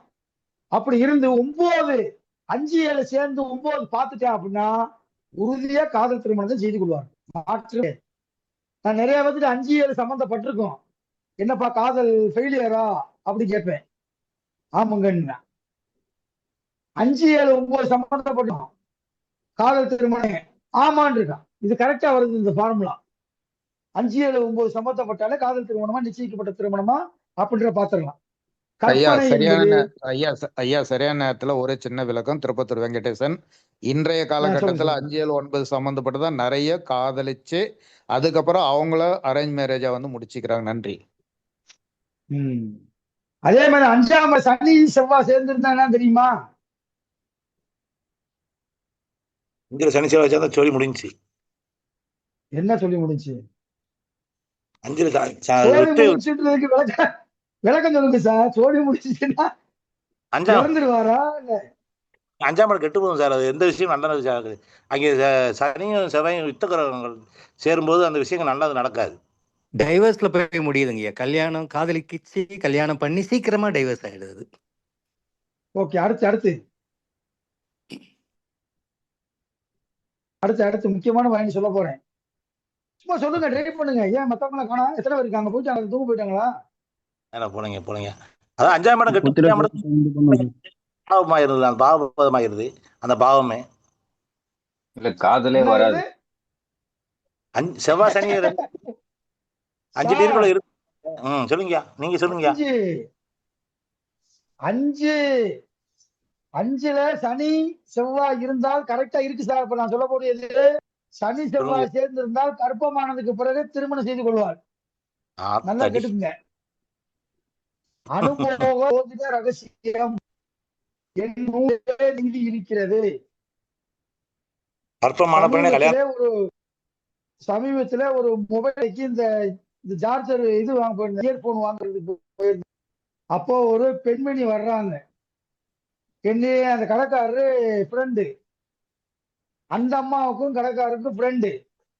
என்னையே கடைக்காரர் இன்ட்ரோடியூஸ் பண்றாரு, சார் அஸ்ட்ராலஜர் அப்படின்னு. அப்படியே சார் இந்த மொபைல் என் ராசி நட்சத்திரம்னு சொல்றாங்க, பார்க்கணுமா வைக்க முடியுமா? மேடம் பார்க்கணும்னா இது 1 மணி நேரம் ஆகும், அல்லது குறைஞ்சது ஒரு அரை மணி நேரமா ஆகும். இப்போ நீங்க மொபைல்ல காட்டலாம் பார்க்க முடியாது, உங்க டேட்டா பர்த் டைம் இடம் சொல்லுங்க அப்படின்ட்டு இருங்க அப்படின்ட்டு. மொபைல் கடையில எங்க பாக்குறது அப்படின்னு அந்த ஓனர் சொன்னாரு, சார் என்னுடைய ரூம் உள்ளுக்கு ஏசி ரூம் இருக்கு சார், நீங்க உட்காந்துருக்கீங்க சார். நான் உள்ளே உட்காந்துட்டேன். உட்காந்து மேடம் நீங்க பாத்துக்கிட்டு நான் வந்து கணிச்சிட்டு உங்களை கூப்பிடுறேன் அப்படின்ட்டு ஒரு 25 நிமிஷம் பார்த்தேன். கரெக்டா செவ்வா இருந்துச்சு. அனுபோக ஜோதிட ரகசியம் அப்படின்ற மிக பழமையான நூல்ல இந்த செய்தி இருக்கு. நான் படிச்சு 3ல ஏத்தின செய்தி. 5ல சனி செவ்வாய் இருந்துச்சு. அந்த அம்மாவுக்கு ஒரு பாயிண்ட் எழுதிட்டேன், கர்ப்பமானதுக்கு பிறகு திருமணம் செய்வாய் அப்படின்னு எழுதியிருந்தேன். அந்த அம்மாவை கூப்பிட்டு அந்த அம்மாவும் அந்த தோழியும் வந்து உட்கார்ந்து இருந்தாங்க. நான் வந்து எல்லா பாயிண்ட்டும் சொல்லிக்கிட்டே இருந்தேன். Correct sir, correct sir, correct sir, correct sir, correct சார்ட்டாங்க. மேடம் உங்க ஃப்ரெண்டை ஒரு 10 நிமிஷம் கொஞ்சம் வெளியில போய் சொல்லுங்க, ஒரு விஷயம் கேட்கணும் அப்படின்னு சொன்னேன். அவங்க வந்து தயங்கிட்டு கொஞ்ச நேரம் வெளியில இருந்துட்டு அந்த அம்மா மட்டும் இருந்தாங்க. அப்ப நான் சொன்னேன், மேடம் நான் தப்பா கூட சொல்லலாம், இதுவரையும் சொன்னது நீங்க ரைட்டுன்ட்டீங்க, இன்னொரு பாயிண்ட் வருது, அது தப்பா இருந்தா மன்னிச்சுக்குங்க, அல்லது நான் தப்பா படிக்கல அப்படின்னு சொல்லிட்டு எனக்கு கோவப்பட்டுருவாங்க. பெண்கள் வந்து இந்த விஷயம் உண்மைனா கூட அதை ஒத்துக்கிற மாட்டார்கள். என்ன சார் பரவாயில்ல சார், சொல்லுங்க சார், சொல்லுங்க சார். நாங்க திருமணத்துக்கு முன்னாடியே உங்களுக்கு கன்சீவ் ஆகி நீ அதுக்கப்புறம் திருமணம் பண்ணிருக்கணும், அதாவது திருமணத்துக்கு முன்னாடியே நீ கெட்டு போயிருக்கணும், கன்சீவ் ஆயிருக்கணும் அப்படின்னு சொன்னேன். முத்து முத்தா வேர்த்திருச்சு அந்த அம்மா. அப்புறம் நான் சொன்னேன், மேடம் நான் வந்து தப்பா கூட சொல்லியிருப்பேன், நாங்க படிச்சுக்கிட்டே இருக்கோம், ஆராய்ச்சி பண்ணிக்கிட்டே இருக்கோம், தப்பா இருந்தா மன்னிச்சுக்கோங்க, நான் முன்னாடியே சொல்லிட்டேன், கோவப்படாதீங்கன்னு. இல்ல சார் நான் தமிழ்நாடுக்குள்ள பார்த்திருக்கேன், இந்த பாயிண்ட யாருமே சொல்ல மாட்டாங்க சார், நீங்க சொல்லிட்டீங்க அப்படின்ட்டு இது எனக்கு ஃப்ரீயா கொடுத்தாங்க. 2000 ரூபாய் மதிப்பு உள்ளதை நீங்க வாங்கிக்கங்க அப்படின்ட்டு போனாங்க இயர்போனை. சனி செவ்வாய் 5ல இருந்தாலே அந்த பொண்ணு திருமணத்துக்கு முன்பாகவே கன்சீவ் ஆயிருக்கணும், கன்சீவ் ஆகி அபாசன் ஆயிருக்கணும், இதுல மாற்றமே கிடையாது. அடிச்சு நான் சொன்னேன், அந்த அம்மா கடைசியில ஆமான்ட்டாங்க. ஏன்னா அந்த பார்த்த ஜாதகம் மாதிரி நினைச்சிட்டு ஆமான்னு ஒத்துட்டு போயிட்டாங்க. எழுதி வச்சுக்கோங்க, இந்த போட்டு அனுபோக ஜோதிட ரகசியம் என்ற நூல்லே 4 வரி பாட்டு இருக்கு, கலி விருத்தத்தில் எழுதி வச்சிருக்கான் முன்னோர்கள். அப்ப 5ஆம் இடம் சம்பந்தப்பட்டாலும் அந்த செய்தி நான் சொல்றேன். கற்பனை என்பது 5ஆம் இடம். கற்பனை என்பது உங்களுக்கு எனக்கு வருமா? அன்பே இருவரும் பொடி நடையாக அமெரிக்காவை வள வருவோம், கடல் மேல் சிவப்பு கம்பளம் விரித்து ஐரோப்பாவில் குடிபுகுவோம், நம் காதலை கவி பாடவே கம்பனும் வைரனின் கலைக்கத்தை கலைத்திடுவோம், விண்ணை தாண்டியே வெளியில் குதிக்கிறாய் பிள்ளை மனம் பித்தானும். அந்த வரிய பாருங்க, ஒவ்வொரு வரியும் கற்பனை. விண்ணை தாண்டி நீ வெளியில் குதிக்கிறாய் பிள்ளை மனம் பித்தானும், பைத்தியம் ஆயிட்டியா அப்படின்ற மாதிரி சொல்றா. அப்ப கற்பனை என்பது அந்த கவிஞனுடைய ஜாதகத்துல எப்படி இருக்கும்? கவிஞர் கண்ணதாசனை போல ஒரு கவிஞனை வந்து பார்க்க முடியாது. கற்பனைக்கு வந்து அவ்வளவு பாட்டு எழுதியிருப்பார். அந்த கண்ணதாசனுடைய ஜாதகத்துல நீங்க பாருங்க, 5ஆம் இடம் குருவுடைய வீடா வரும், தனுசு வீடா வரும். அந்த 5ஆம் இடத்துல கேது இருக்கும், குரு ஆட்சியா இருப்பார், ஞானக்காரகன். அப்ப குரு வீட்டுல கேது இருந்ததுனால ஞானத்தை கொடுத்தான். அதிகபட்சம் சிந்திக்கிறது 5 நிமிடங்கள், எதுவுமே ப்ரீப்ளான் கிடையாது. இளையராஜா கூட ஒரு இதுல பேசியிருக்கார், சுச்சுவேஷனை வந்து அவர் கேட்கும் போதே வேண்டாம் விருப்பா கேட்பாரு, ஒரே ஒரு சிகரெட் அடிச்சு கீழே ஒரு முடியும் அடுத்த பாட்டு எழுதி முடிச்சு போயிடுவாராம். அப்ப பேனா எடுத்து எழுதுறதுலாம் கிடையாது, வார்த்தை சொல்றது. இந்த அமைப்புல யாருக்கு உண்டு? 5ஆம் இடம் வந்து நல்லா வலுத்தவனுக்கு கிரியேட்டிவிட்டி உண்டு. கிரியேட்டர் அப்படின்றவர் தான் இந்த உலகத்துல ஜெயிக்க முடியும். புரியுதா உங்களுக்கு? ஒரு மேக்ஸ படிச்சு ஒரு மாணவன் 100 மார்க் எடுக்கிறான், இவன் யாருங்க? 100க்கு 100 மார்க்க எடுக்கக்கூடியவனுக்கு பேர் கிரியேட்டர் பேரா? கிடையாது. இவன் நல்லா படிக்கக்கூடிய ஸ்டூடெண்ட். ஒரு மேக்ஸவே உருவாக்குறான் பாருங்க. படிப்பவன் நல்ல கிரியேட்டர், படைப்பவன் அவன் தான் கிரியேட்டர். அந்த கிரியேட்டர் என்பவன் உருவாக்குவது, மேக்ஸை உருவாக்குவது. சீனிவாச ராமானுஜத்தை பத்தி நீங்க பார்த்திருப்பீங்க, குறைஞ்ச வயசுல இறந்துட்டார். காரணம் சனி நீசம். அவரோட ஜாதகத்தை வாங்கி பாருங்க. சீனிவாச ராமானுஜம் உலக புகழ் படிச்சார். இன்னமும் அவருடைய மேத்தமெட்டிக்ஸை வந்து தீர்க்க முடியல. லண்டன்ல இன்னைக்கு தனியா அவருக்குன்னு ஒரு ஆய்வு கூடவே இருக்கு. உலகம் முழுவதும் ஒரு 33 வயசுக்குள்ள இந்த உலகத்துல அழியா புகழ் வாங்கியிருக்காரு. அதுக்கு என்ன காரணம்? 5ஆம் இடம் தான். 5ஆம் இடம் நல்லா இருந்தாலே அவன் மூளையை வைத்துக் கொண்டு வெற்றி வகை சூட்டுவான். அப்ப கற்பனைக்கும் இந்த 5ஆம் இடம் தான் மிகப்பெரிய காரணம் என்பதை நீங்கள் மறந்துவிடக்கூடாது. மந்திர உபதேசத்துக்கும் இந்த 5ஆம் இடம் தான். அமைச்ச பதவிக்கும் இந்த 5ஆம் இடம் தான். 5ஆம் இடம் உனக்கு பதவி புண்ணிய. ஒரு பாட்டு எழுதுவோம், ஞாபகம் இருக்கா? ஜாதகம் எழுதுது யாருக்காவது தெரியுமா? பதவி புண்ணிய புரியானாம், ஜென்ம சௌக்கியானாம். 12 பாவகத்துல 5ஆம் பாவகத்துல முதல்ல எழுதுவாங்க. சொல்லுங்க அத. பதவி புண்ணிய பேசுற வாய்ஸ்ல சொல்லுங்கம்மா, நீங்க சொல்லுங்கம்மா. ஜென்ம சௌக்கியானாம் வர்த்தனி குலா சம்பதாம் பதவி பூரிய புண்ணியானாம் லிக்கியதே ஜென்ம பத்திரிகா. பாத்தீங்களா? 12 பாவகத்துல இந்த பாட்டுல 12 பாவகத்துல 5ஆம் பாவகத்தை மட்டும்தான் சொன்னார்கள்.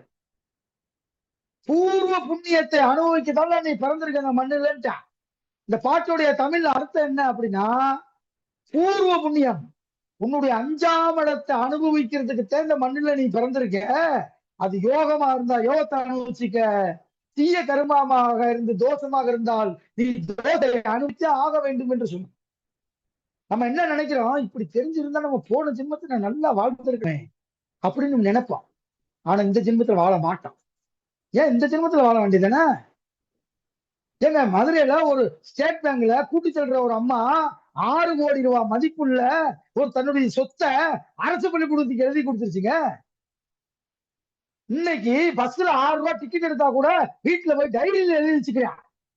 இத்தனை மணிக்கு குருசாமிக்கு மதுரையிலிருந்து மேலுக்கு போகும்போது 6 ரூபாய் டிக்கெட் எடுத்திருக்கிறேன், இதை எப்படியாவது அவன்கிட்ட டெலி பண்ண வேண்டும் எழுதி வச்சுக்கிறேன்.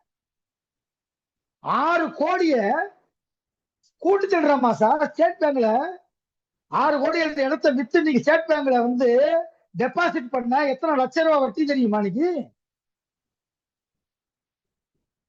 எழுதி கொடுத்துருக்காங்க. எனக்கு ஒரே ஒரு மகள், அந்த அம்மா சொல்லுது பேப்பர்ல, எனக்கு ஒரே ஒரு மகள் சார். குள்ள நாள் அந்த சமுதாயத்துக்கு ஏதாவது பண்ணணும்னு சொல்லிக்கிட்டே இருந்தா. என் மகன் இறந்துட்டா கொஞ்ச வயசுல. அவ சொன்னதை நிறைவேற்றுறதுக்காக இந்த அரசு பள்ளிக்கூடத்துக்கு இதை நான் எழுதி கொடுத்துட்டேன் அப்படின்னா அந்த மனசு வருதாங்க? எத்தனை பேத்துக்கு வருது? இப்ப நீங்க சேர்க்கக்கூடிய சேகரிப்பு பூரா அடுத்த ஜென்மம் ஒன்று இருக்குன்னு எல்லா மதமும் நம்புது. அடுத்த பிறகு உண்டு. 12ல கேது இருந்தால், 3ஆம் இடத்தில் கேது இருந்தால் அடுத்த 12லயும் 3 அப்படின்னா நமக்கு அடுத்த இது அர்த்தம். அப்ப அடுத்த பிறகு செய்யணும்ல. இந்த பிறகு மொத்தத்தை அனுபவிச்சுக்கிட்டு இருக்கோம்னா போனதை ஒழுங்கா வாழ சும்மா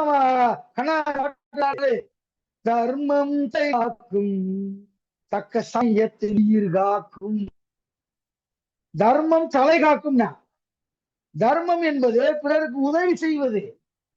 அப்ப பணம் காசு சேர்த்து வைத்து உங்களுடைய பிள்ளைகளை ஊனமாக்காதீர்கள். பணம் காசு சேர்த்து வைத்து உங்கள் பிள்ளைகளை ஊனமாக்குங்கள். ஒருவேளை உங்கள் பிள்ளை ஊனமாக இருந்தால் பணம் காசு சேர்த்து வையுங்கள்.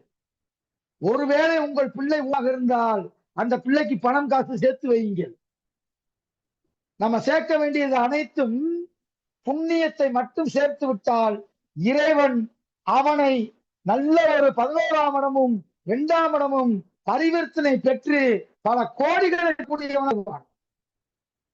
அம்பானி இன்னைக்கு இருக்க அம்பானி பெரிய திறமையான ஆளுன்னு நினைக்கிறீங்களா?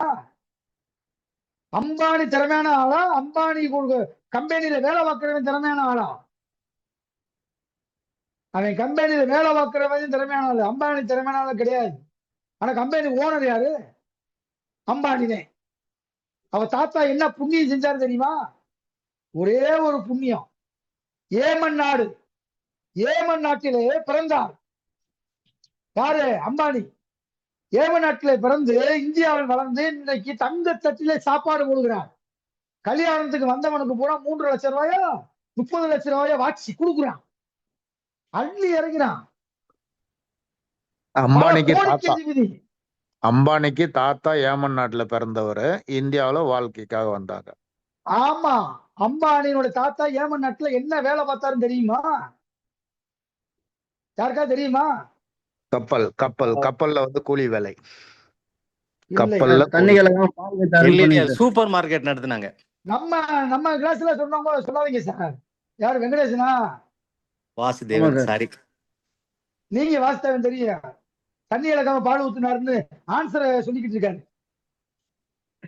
இன்னைக்கு நிறைய புதுசு வந்திருக்காங்க, அவங்க தெரிஞ்சுக்கிறதுக்காக சொல்றேன் சார். அவர் தாத்தா என்ன பண்ணாரு? நான் சின்ன விஷயத்த டிஸ்பிளே பண்ணிடுறேன். இவர் வந்து ஏமன் நாட்டுல கப்பல்ல வந்து கூலி வேலை செஞ்சு இந்த காலகட்டத்துல அங்க இருந்த காசை வந்து உருக்கி அத்தை மாத்தி தங்கமா கொண்டு போய் வேற நாட்டுல வித்து பணத்தை வந்து பெருசு பண்ணி அதுக்கப்புறம் இந்தியாவுக்கு வந்தார். சரியான விளக்கம். இவர் அதே அவங்க தாத்தா இவனுக்கு வந்திருக்குன்னு சொல்றதுக்காக சொல்றேன். பாலுல தண்ணீரெல்லாம் வச்சிருக்காங்க. ஒரு சின்ன விஷயம் தான் சார். கடைசி வரைக்கும் இப்ப தண்ணி கலக்குறது இல்ல சார். ஏன்னு தெரியுமா? தண்ணி விலை கூடி போச்சு. 1 லிட்டர் பாலும் 1 லிட்டர் தண்ணியும் ஒரே ரேட்டுக்கு விற்கிது. அதனால எவனும் இப்ப தண்ணி கலக்கிறது இல்லை நம்மள. அப்ப பாருங்க, ஒரு சின்ன விஷயம் தாத்தா செய்தது இவனுக்கு எவ்வளவு ஒரு யோகத்தை தந்தது. உலகத்தில் திறமை புலமை எது கிடையாது. 2ஆம் இடத்தில் சுக்கிரனும் புதனும் இருந்தால் அவன் பாடகனாக மாறி விடுவான். கிரக அமைப்பு தான். அப்ப என்ன சொல்றான்? நீ புண்ணியம் பண்றா, உன் பிள்ளைக்காக இது சேர்க்காதரா. இன்னைக்கு பாவத்தை சம்பாதிச்சுட்டு பணத்தை சம்பாதிக்கிறோம். எதுக்கு? பிள்ளை விட்டு நல்லா இருக்கணும்னு. ஜோதிடத்தை முழுமையாக புரிந்து கொண்டவன், தெரிந்து கொண்டவன் ஒருபோதும் பாவ செயலை செய்ய மாட்டான். புண்ணியம் புண்ணியம் புண்ணியம் என்று தேடிக்கொண்டே இருப்பான். 32 வகையான தானத்தை சொல்றான் மூல நூல்ல. 32 வகையான தானம். நமக்கு தெரிஞ்சது பூரா ஒரே தானம், அன்னதானம். இந்த தானம் மட்டும் தான் தெரியும். 32 வகையான தானத்தையும் நம்ம செய்யறப்ப நமக்கு பிறக்கக்கூடிய குழந்தைகள் அடுத்த ஜெனரேஷன் அவங்க எல்லாம் வந்து மிகச்சிறந்த ராஜயோக அமைப்புள்ள ஜாதகமாக நான் அமைத்து தருகிறேன். நீ சேர்க்க வேண்டியது பணம் அல்ல, புண்ணியம். 4 பேருக்கு நல்லது செய்யி, உனக்குன்னு வச்சுக்கிறாத அப்படின்னு சொல்லி அந்த கான்செப்டை எவன் புரிஞ்சுக்கிறானோ அவனுக்கு இறைவன் தனக்கு பிறக்கக்கூடிய குழந்தைகளா பிறக்கும். 5ஆம் இடத்துல குரு சந்திரன் செவ்வாய் இருந்தா குழந்தை பிறக்காது சார். 5ஆம் இடத்தில் குரு சந்திரன் இணைந்திருந்தால் குருச்சந்திர யோகம் என்று பீத்தக்கூடாது. 7ஆம் இடத்தில் குரு சந்திரன் சேர்ந்திருந்தால் பீத்தக்கூடாது. கிழவனை மாலையிட்டு அழைத்து வருவாள். 7ஆம் இடத்துல குரு சந்திரன் இருந்தால் வம்ச நாசம். குரு சந்திரன் சேர்ந்திருந்தாலே குருச்சந்திர யோகம் அப்படி சொல்லக்கூடாது. 5ஆம் இடத்துல குருவும் சந்திரன் சேர்ந்திருந்தால் சிறப்பு. கூட செவ்வாய் சேர்ந்துட்டா வம்சம் முடிஞ்சு, குழந்தைய கிடைக்காதுங்கிறான். அப்ப 5ஆம் இடத்துல எவ்வளவு விஷயம் இருக்கு. எத்தனை கோடி செலவு பண்றாங்க சார். பல கோடீஸ்வர வீட்டு பிள்ளைகள் வந்து இன்னைக்கு குழந்தை இல்லாம இருக்காங்க சார். குழந்தைக்காக இந்த எங்க எங்க எங்க வீட்டுல ஒரு 100 மீட்டரு 15 லட்சம் செலவு இதுவரை இல்லை. டெஸ்ட் பேப்பி, அந்த பேப்பி, இந்த பேப்பி, என்னென்னமோ அந்த அந்த அம்மா அவங்களுக்கு எப்படி இருந்தேன்னா இப்படி ஆயிடுச்சு மாதிரி அந்த அம்மா அப்படி ஆகி ட்ரீட்மெண்ட் பார்த்து குழந்தையே இல்லை. சாதாரண விவசாய குடும்பத்தில் பிறந்தவர்கள், பணக்காரங்க கிடையாது. தோட்டத்தை வித்து வித்து வித்து 15 லட்சம் ரூபாய் செலவு, இதுவரை குழந்தை இல்லை. குழந்தை என்பது செல்வம். குழந்தை நமக்கு பிறக்கிறது என்றால் அது நாம் செய்த புண்ணியம். ஆண்களை தான் பிறந்தால்தான் புண்ணியம் அல்ல, அதை விட பெண் குழந்தை பிறந்தால்தான் உண்மையிலே புண்ணியம். சரவண சார் வருத்தப்படாது. ஆண்கள் குழந்தையெல்லாம் பிறந்தீங்கன்னா ஆரம்பத்துல சந்தோஷப்படுவீங்க, போக போக போக வருத்தப்படுவீங்க, ஏன்டா அவனை பெத்தான் அப்படின்னு. பொம்பளை பிள்ளைய பெக்கும் போது கொஞ்சம் லைட்டா வருத்தம் இருக்கும், பின்னாடி கடைசி காலத்து வரைக்கும் உங்களுக்கு பாசமா இருக்கக்கூடிய ஒரே ஒரு பிள்ளை பெண் குழந்தை தான். இறைவன் கொடுத்ததை ஏற்றுக்கொள்ளணும். பெண் ஆண் பெண் இருக்கு சார், ரெண்டுமே இருக்கு. சொல்றேன், சில பேர் எல்லாமே பொம்பளை பிள்ளையா பிறந்துச்சுன்னு வருத்தப்பட தேவையில்லை. இறைவன் கொடுத்ததை தடுக்க முடியாது, தடுக்க நினைப்பதை யாரும் கொடுக்க முடியாது. ஓகேவா? சரிங்க, நன்றி. 8ஆம் அதிபதியா 5ஆம் அதிபதி பரிவர்த்தனை ஆனால் குழந்தை இல்லை சார். நல்லா கேட்டுக்குங்க. 8ஆம் அதிபதி 5ஆம் அதிபதி பரிவர்த்தனையுமே 2 வகை இருக்கிறது. அவயோக பரிவர்த்தனை, யோக பரிவர்த்தனை, அவயோக பரிவர்த்தனை. இதெல்லாம் அவயோக பரிவர்த்தனை. 8-5 பரிவர்த்தனை ஆகியிருந்தா அந்த குழந்தையே கிடையாது, தூக்கி போட்டுருங்க. அவ்வளவுதான். ஜாதகத்துல சொல்லிருங்க, ஐயா இந்த பிள்ளைக்கு குழந்தை பாக்கியம் கிடையாது, பரவாயில்லையா அப்படின்னு சொல்லிருங்க. இப்ப நல்லா கவனிங்க, இன்னொரு கேள்வி கேட்கிறேன். இந்த கேள்வி சிம்பிளான கேள்வி தான், யார் சொல்றான்னு பார்ப்போம். ஒரு குழந்தை பிறப்பதற்கு கணவன் மனைவி ஜாதகத்தில் யாருக்காவது ஒருத்தருக்கு குழந்தை பாக்கியம் இருந்தாலும் குழந்தை பிறக்கும். இது உங்களுடைய கருத்து என்ன?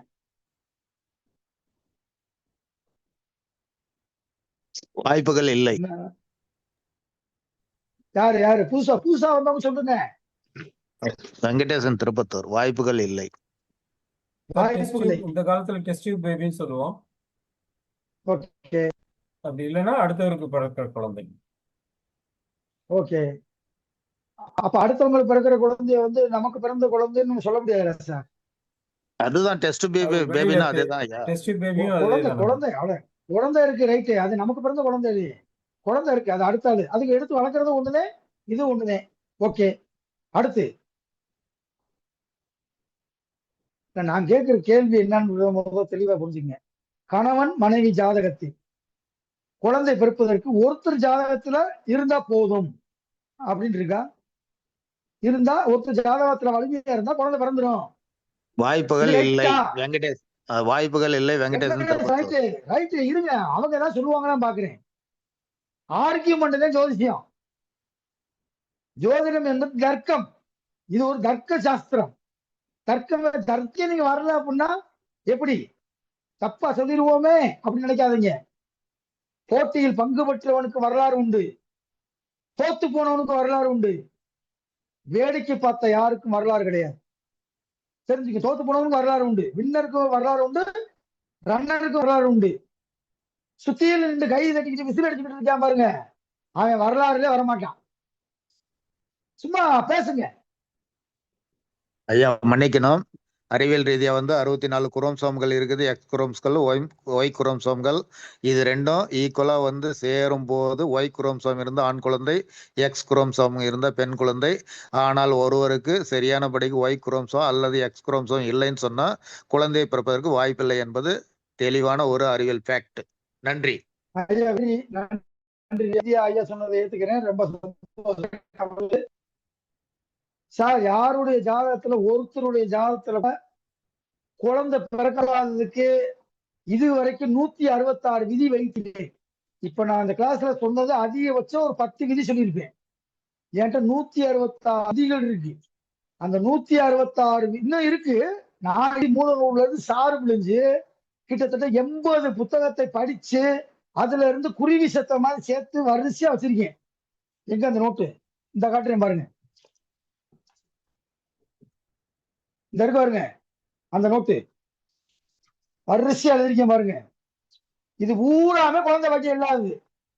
இதுல ஒரு சூத்திரம் அப்ளிகேபிள் ஆனாலும் குழந்தை வாக்கியம் கிடையாது. அப்ப குழந்தை வாக்கியம் இருக்கிறா இல்லையா நீங்க எப்படி ஈஸியா கண்டுபிடிப்பீங்கன்னா, 5ஆம் இடத்தின் அதிபதி 6-8ல வந்தாலோ, அஸ்தமனம் அடைஞ்சிட்டாலோ, நீசமாயிட்டாலோ குழந்தை வாக்கியம் இல்லை. இந்த ஒண்ணுதான் எல்லாத்துக்கும் தெரியும். அதை வச்சு நம்ம வண்டி ஓட்டவே முடியாது. டிசைன் டிசைனா இருக்கு. விதிவிலக்கும் உண்டு, அது ரேர். 8-5 பரிவர்த்தனை ஆனா குழந்தை வாக்கியம் இல்லைன்றது எத்தனை பேருக்கு இப்ப தெரியும்? சார் நான் இப்பதான் தெரிஞ்சுக்கிட்டேன் அப்படின்னு சொல்லுங்க அப்போ. இல்ல எனக்கு ஏற்கனவே தெரியும் 8-5 பரிவர்த்தனை குழந்தை வாக்கியம் இல்லைன்றது சொல்லுங்க அப்போ. யாரு பேர சொல்லுங்க சார். நம்ம நினைக்கலாம் பரிவர்த்தனை யோகப்பட்டுருச்சு, இந்த கிரகம் அங்க போயிடுச்சு, அந்த கிரகம் எந்த வந்துருச்சு, 2 கிரகம் ஆட்சி ஆயிடுச்சுன்னு. இது அவயோக பரிவர்த்தனை. சரி பாருங்க,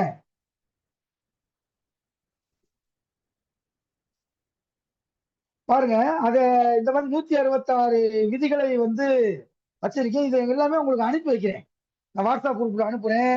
இதுல உள்ளதை பூராமே நீங்க படித்து மனதில தேக்கி வைத்துக் கொண்டீர்கள் என்றால் ஒரு ஜாதகத்தை பார்க்கும்போது பளிச்சுன்னு விழுந்துடும். இன்னைக்கு எத்தனையோ பேத்துக்கு குழந்தை வாக்கியம் இல்லைங்க.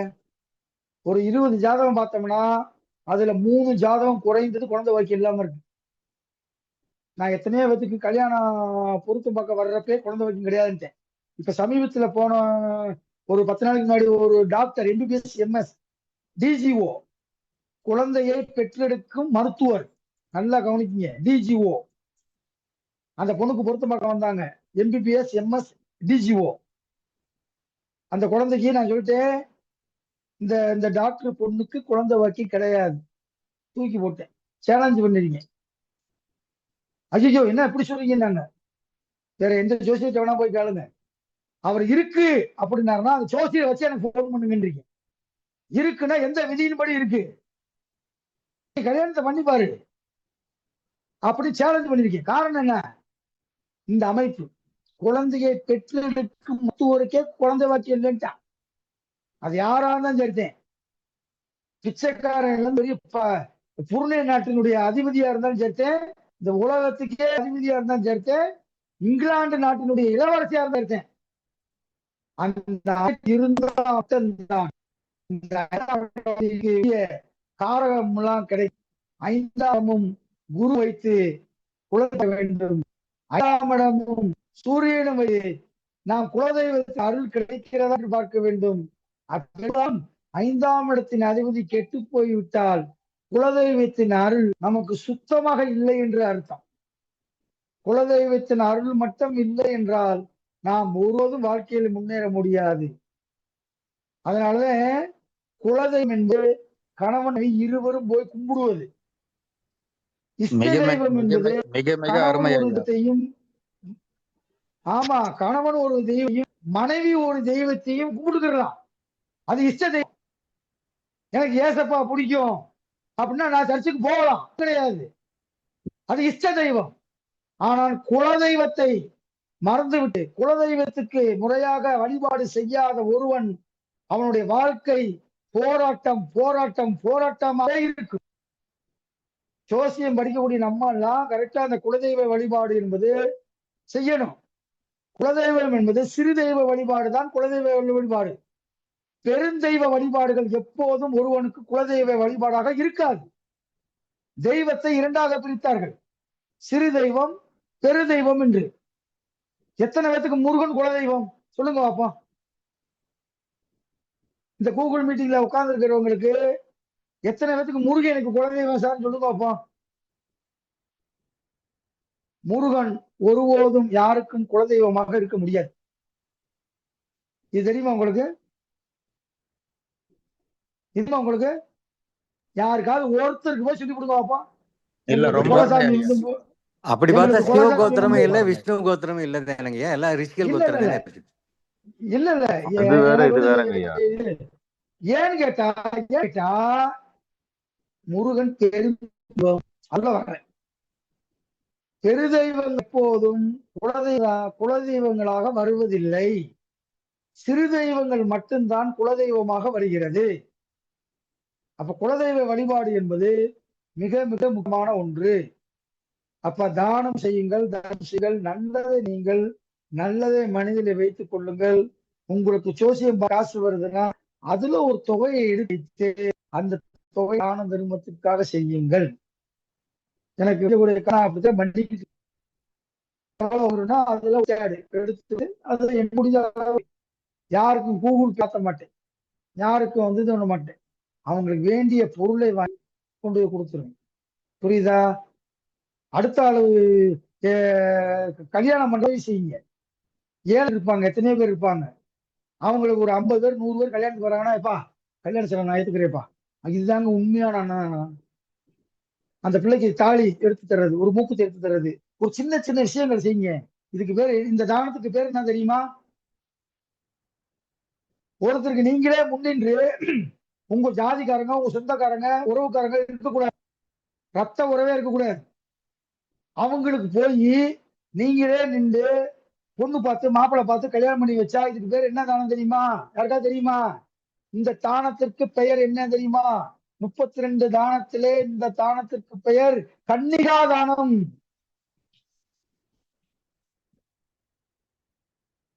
கன்னிகா தானம் என்று பெயருங்க. இது ஒரு மிகச்சிறந்த தானம்ங்க. அப்ப நீங்களே என்ன பண்ணணும்? உங்களுக்கு தெரிஞ்சவங்க, பக்கத்து வீட்டுல இருக்கக்கூடிய, குடிசையில இருக்கக்கூடியவங்க, கஷ்டப்படுறவங்களுக்கு நீங்களே பொண்ணா இருந்தா மாப்பிள்ளை பாருங்க சார். ஒரு பிள்ளை இருக்காங்கன்னா பொண்ணு பாருங்க சார். பார்த்து நீங்களே அவங்களுக்கு திருமணத்தை செஞ்சு வச்சுட்டீங்களா? கன்னிகாதானத்தை செஞ்சா மிகப்பெரிய யோகம். நெருங்கி பழகனவனுடைய மரணத்துக்கு நீங்க செல்லவில்லை என்றால் அது என்ன தோஷம்? நெருங்கி பழகிருப்பீங்க, பிரேத தோஷமாங்க. திருமணத்துக்கு நீங்க போகல, தெய்வ தோஷமா? பிரேத தோஷம். நெருங்கி கரெக்டா அடிச்சீங்க. பிரேத தோஷம் பிரேத சாபமாக மாறிவிடும். நீங்க நல்ல விஷயத்துக்கு கூட போகாம இருக்கலாம், கெட்ட விஷயத்துக்கு போயே ஆகணும். யாரு போனாலும் போகாட்டி நம்ம ஜோதிடர்கள் அதை வந்து நீங்க தெரிஞ்சுக்கணும். அதுக்கு பிரேத தோஷம். அதே மாதிரி பாடி எடுக்க விடாம அங்க கூட சலம்பல் பண்ணுவாங்க, பாத்தீங்களா? நிப்பட்டா அப்படின்னு அப்படி இப்படின்னு இடைஞ்சல் பண்ணுவாங்க. இந்த இடைஞ்சல் பண்றவனுக்கு பூராவே இந்த பிரேத சாபம் வந்துடும். இதுக்கு பேர் பிரேத சாபம் பேருங்க. இந்த பிரேத சாபம் வந்துருச்சுன்னா, பசுமாட்டை கொண்டால் என்ன தண்டனையோ அந்த தண்டனை அவனுக்கு வந்து சேர்ந்துருக்கான். பிரேத ஸ்தாபமும் பிரேத தோஷமும் ரெண்டும் ஒண்ணுதான் ஐயா.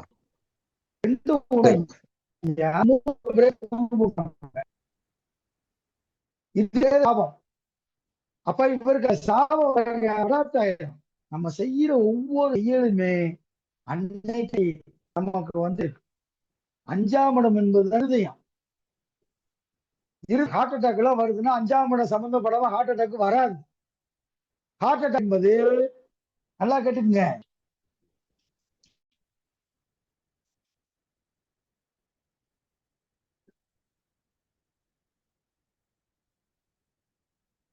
என்னங்க எழுதுறீங்க? யமன் அடித்த அவசர தந்தி, யமன் அடித்த அவசர தந்தி ஹார்ட் அட்டாக். கவிதை நல்லா இருக்கா? என்ன யாரும் சொல்ல மாட்டேங்கிறீங்க?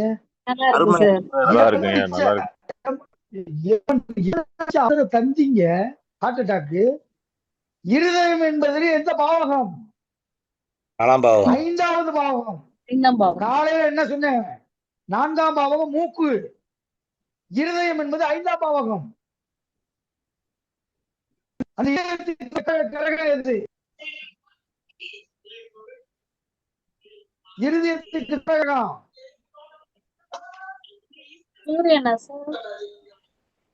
எல்லாம் மறுபடியும் அடிப்படையிலிருந்து படிக்க போறீங்க. உயர்நிலை சூரியன். யார் சொன்னது? நான் சார், புதுசா அமுதா சார். ஓ, அமுதா மேடம், கரெக்ட். சூரியன் தான் இருதயத்துக்கு காரக கிரகம். அப்ப சூரியனையும் பார்க்கணும், 5ஆம் இடத்தையும் பார்க்கணும். இவருக்கு ஹார்ட் அட்டாக் வருமா? அப்படின்னு பார்க்கணும். எல்லாத்துக்குமே ஹார்ட் அட்டாக் வருது. இல்ல நோய் சார். என்பது நோய் என்பது நம்ம செய்த பாவம். லக்கணத்துல சனியும் ராகும் சேர்ந்து இருந்தா தீராத நோய் வந்து சேரும். திசாபுத்தி நடைமுறைக்கு வந்துருச்சுன்னா முடிஞ்சு. தீராத நோய். பெரும்பாலும் ராகு சேர்ந்தாலே நோய் வந்துடும். 6ஆம் இடத்தின் அதிபதி ராகுவை கூடி எவ்விடத்தில் இருந்து திசாபுத்தி நடைமுறைக்கு வந்தால் படுத்து பிணமாக இருப்பான்றான். படுத்த படிக்கிறீங்க. அவர் பெரிய ஜிம்முல போய் ஒரு 5 மணி நேரமா அப்படி ஒர்க் அவுட் பண்ணாலும் சரித்தேன். திசாபுத்தி வந்துருச்சுன்னா அவ்வளவுதான். வர பூச்சாண்டி ரயில் வண்டியில அப்படின்னா முடிஞ்சு விட்டாவுக்கு படுத்துக்கிட்டு எந்திரிக்க மாட்டார். 6ஆம் அதிபதி ராகு அல்லது கேதுவை கூடி 6, 8, 12 அமர்ந்து விட்டால் மரண படுக்கையில் குழிக்குள் போகும் வரை கிடப்பார். மாற்றமே கிடையாது. நோய் என்பது வேறு, பிணி என்பது வேறு. நோய் என்றால் வந்தால் போகும், பிணி என்றால் வந்தால் போகாது. அதனால பசி பிணி என்று திருக்குறள் இது சிலப்பதிகாரத்தில் இளங்கோவடிகள் எழுதினார். ஏன் பசிய பிணி? அது போகுதா? போகாது. வந்தா போகாது. அப்ப பசி என்பது மறுபடியும் வந்துகிட்டே இருக்கும்.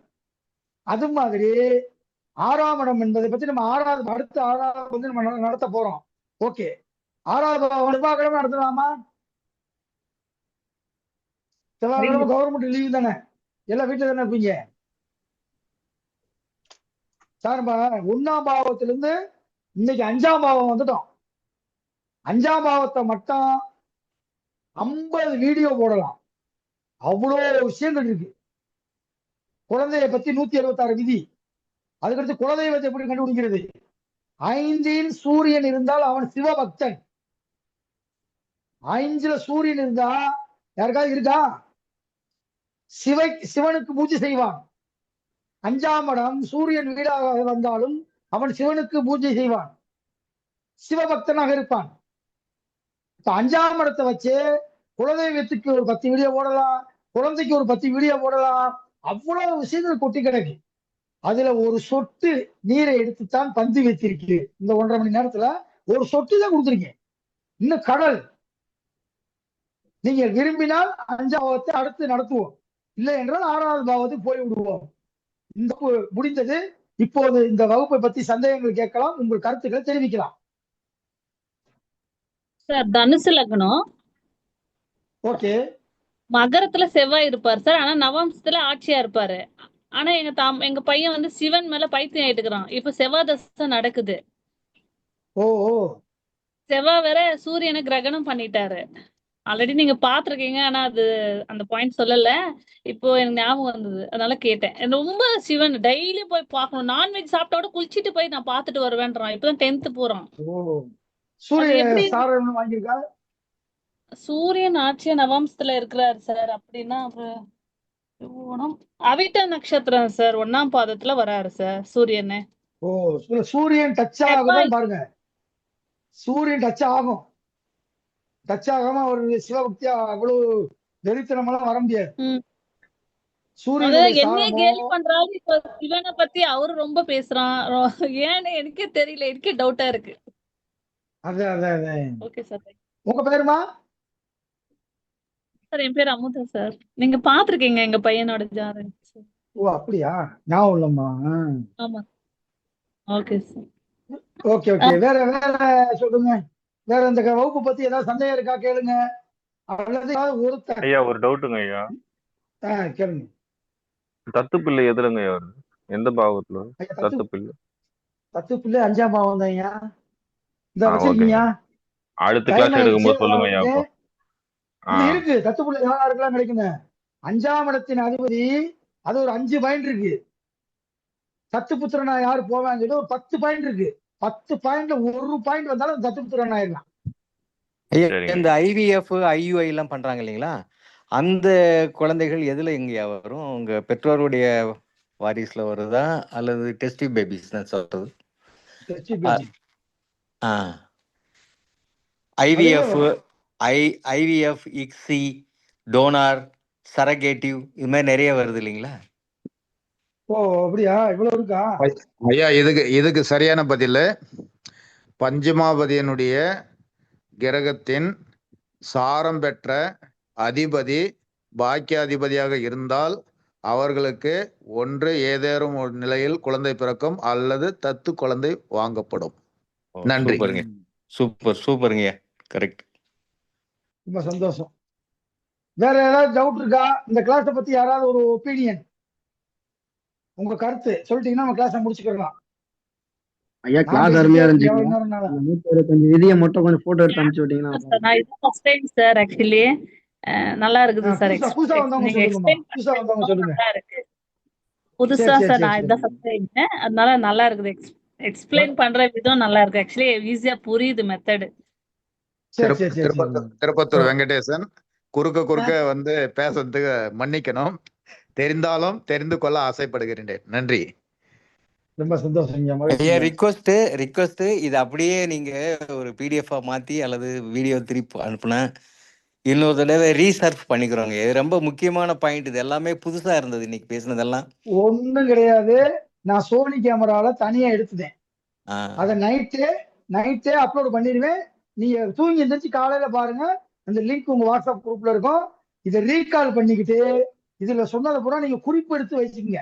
ஆமாங்க, இதுல எல்லாமே முக்கியமான பாயிண்ட். இது எல்லாமே ஆமா பயங்கரமான பாயிண்ட். சொன்னது வந்து எனக்கு தெரிஞ்சதுல ஒரு 5% தான் சொல்ல முடிஞ்சுச்சு.